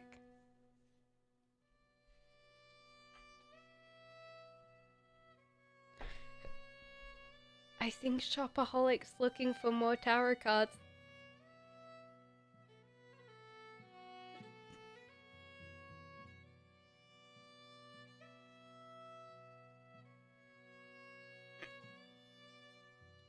I'm going to stop streaming in 20 minutes, guys. So if you want any questions done, thank you. If you want any more questions done, let me know.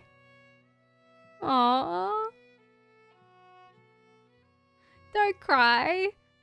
I don't want someone to cry.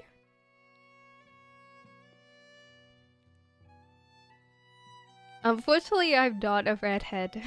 Cryptic.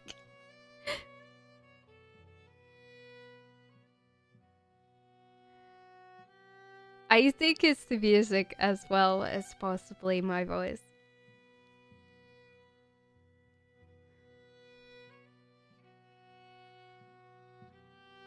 So how is Russia at the moment, Cryptic?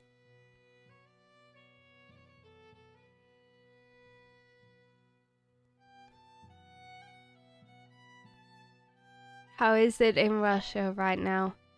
Is it cold? I've always heard that chocolate in Russia. I'm not blonde. There's only one other choice then.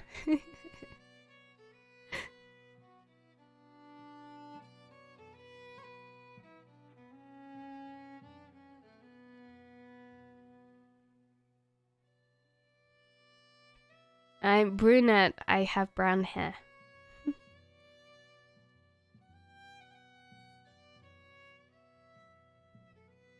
You're from Russia and you're cryptic. Of course you're crypto. Cryptocurrency. There's a lot of people in Russia that do cryptocurrency. There's like at least half of the GPUs, or like 2/3 of the GPUs. Your coming success. Okay, Cryptic wants to know about upcoming success.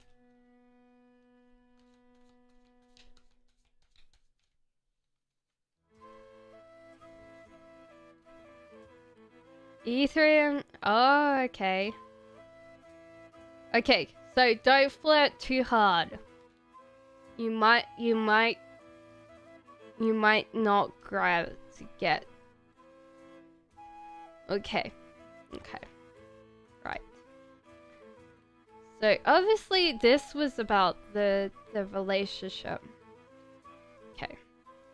Yeah. So yeah. Firstly, don't flirt too much.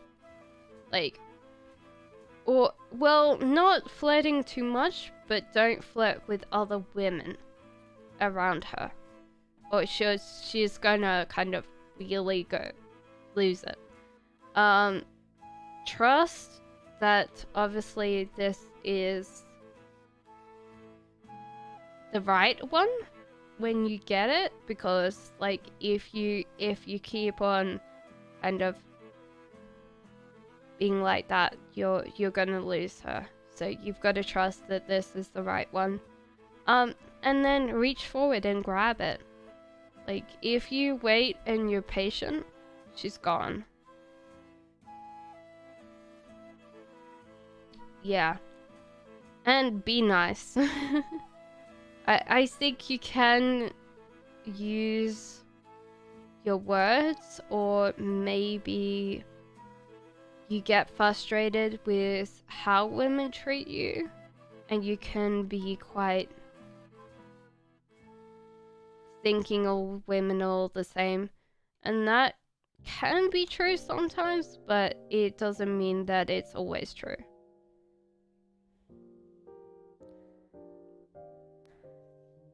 What is my age?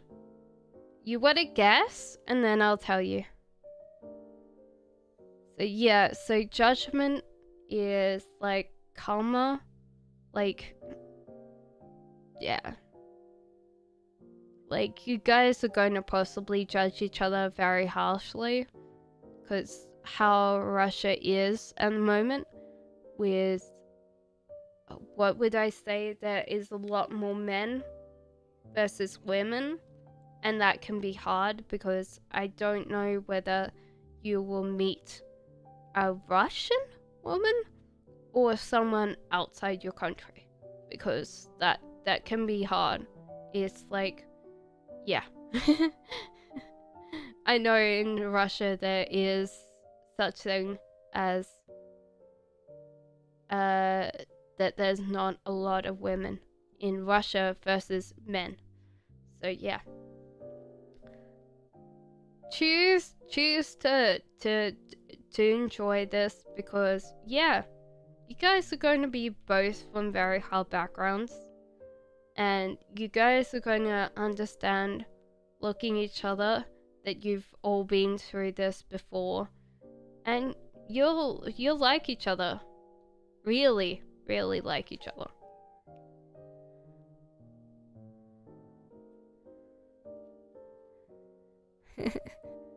A 12-year-old Cinderella, but I guess 30. You are very correct. I'm 32 this year. 12-year-old Cinderella. What makes it feel like a Cinderella?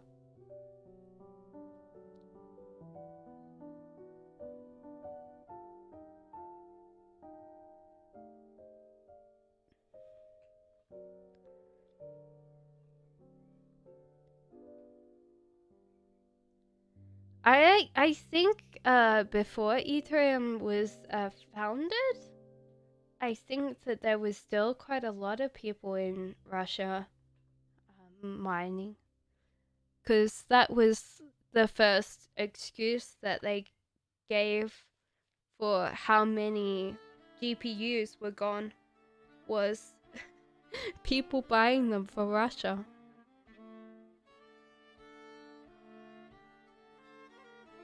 Where am I from? I am from, well, I live in the UK, but I'm Australian. Can you do a general on my friend? Yeah, sure.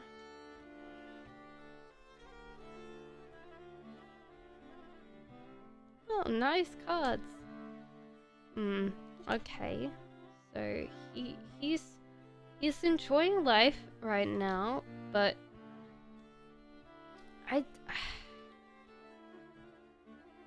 there's something that he's got to get out of.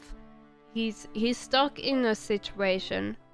He's got a lack of ideas and a lack of forward momentum, which is going to come to a point that he's going to have to like do something about it, because he's going to fall out of this tree and land on his noggin if he doesn't. Yeah. I think he's surrounded by distractions right now, and he's not kind of taking life too seriously at the moment, and that's okay, but he's gonna wake up eventually, and I would say it's sooner than later.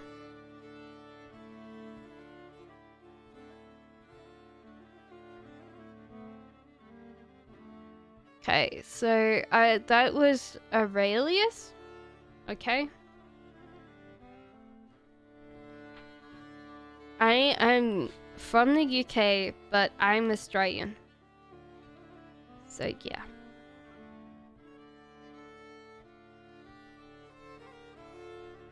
Okay. So, and then we have Matthew. Matthew. One of my friends is Matthew.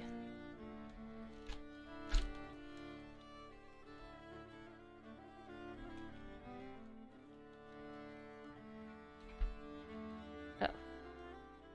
Okay. I don't know. That was a lot of cards. I don't think that was...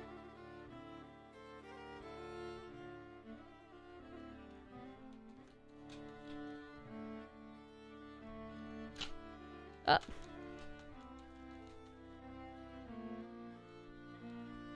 Oh.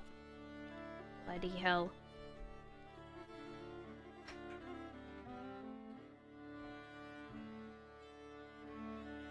Throwing cards at me like left, right, and center. Okay. So let us take the death card. I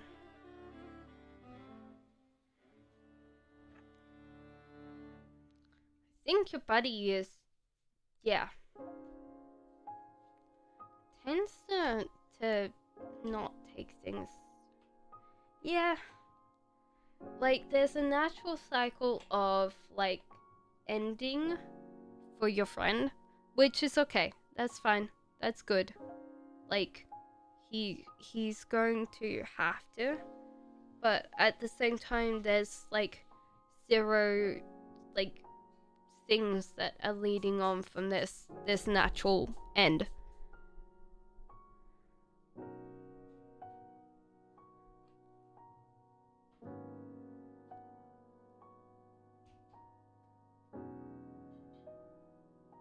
So yeah, I would say that this thing is going to be like a depression of some kind. Like he's not going to just get out of there. It might take him a while. I would say from the cards, there's going to be like a heartbreak or something that was pulled from the cards that were in here.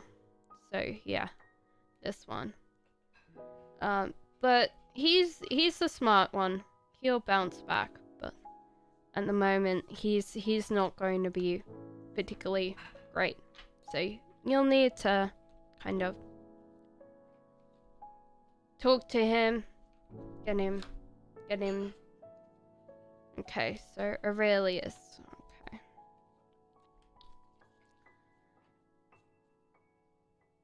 Yeah. Possibly a baby? Or a brother or little sibling that he's got to look after. He tends to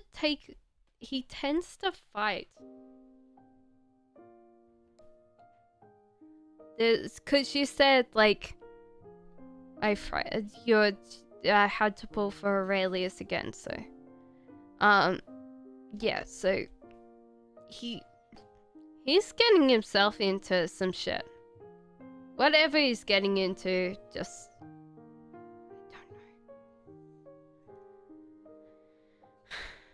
I don't know. He needs to figure out what he's doing, because it's so close.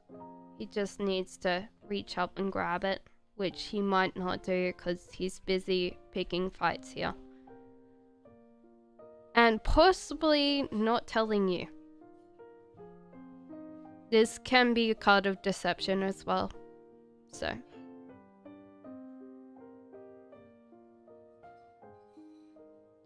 So whatever he's doing, you might have to like. It seems like all your friends are in trouble. What's going on with your friends?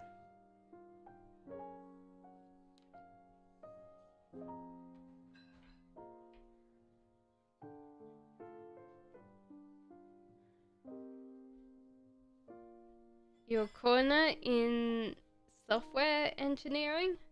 Your career. You want to ask about your career. Okay. We only have 5 minutes left.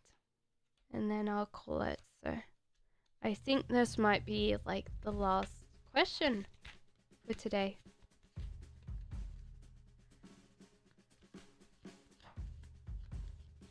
Those two people are warlike. I think that they're having a hard time. Okay. Right. So firstly, I can tell you, like software engineering, you get all the good ideas and someone takes them from you. Like sometimes like you'll have to branch out and do this for yourself, which means that this card makes perfect sense.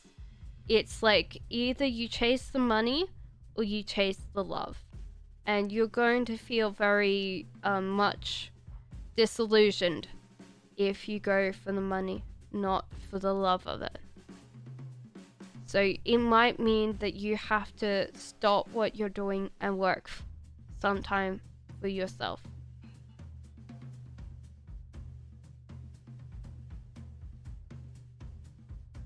Is there any more questions? There's 5 minutes left and we will finish the stream. So let me know if you have one more question before we finish up today. I will be back on Tuesday, next Tuesday, about the same time as now. Yes, of course you can.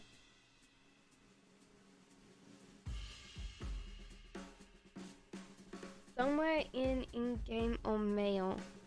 I will put down my contact details after the stream, but essentially you can find me at the same name on Gmail. So essentially the same thing, but at Gmail. And Shopaholic, what is your question, my love?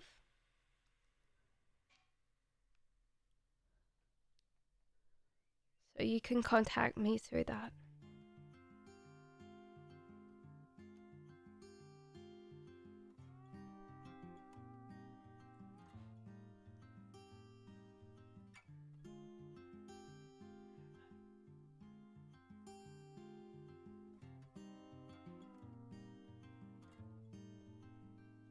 Anybody else have any questions? I'm waiting for Shopaholic's question.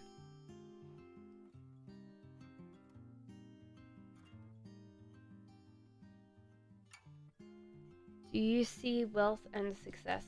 That is a hard question, because that could be... And this is why wealth is kind of a weird thing. And success, because wealth could be not monetary. Success could mean not monetary. Like, if you have happiness with that. Yeah. I think you will have to work for it. You will have to accept things that you might not particularly like doing to get there. That could be wealth things.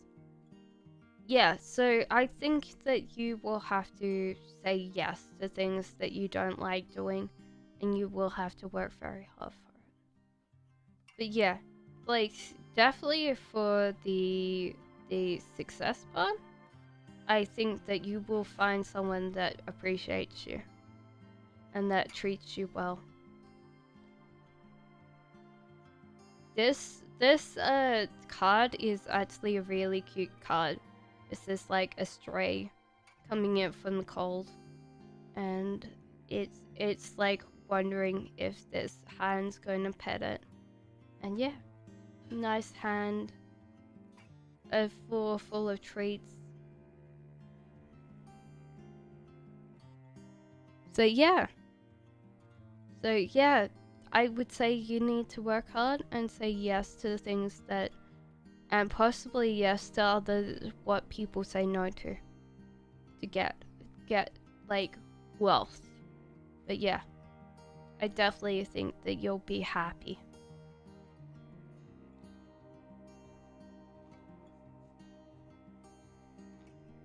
One last question, guys, and then I will finish up the stream. Which music? It's called Epidemic Music or Epidemic Sound. It's just a royalty-free music. And that's what I use, because then I can use it freely within reason.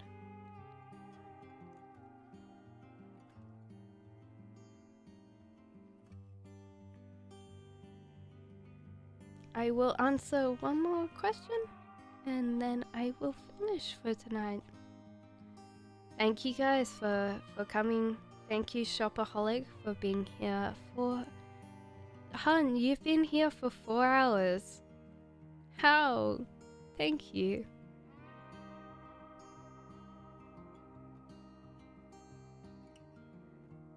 But yeah.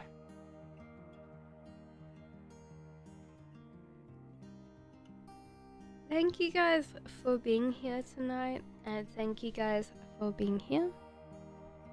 a shimmy carrier in a chamois carrier in be careful of those bots. They take over the stock market. I don't think that you'll be able to predict the algorithm. No worries. Thank you guys for being here. I will be back next Tuesday, hopefully at the same time. If not, well, I'll be back on Tuesdays.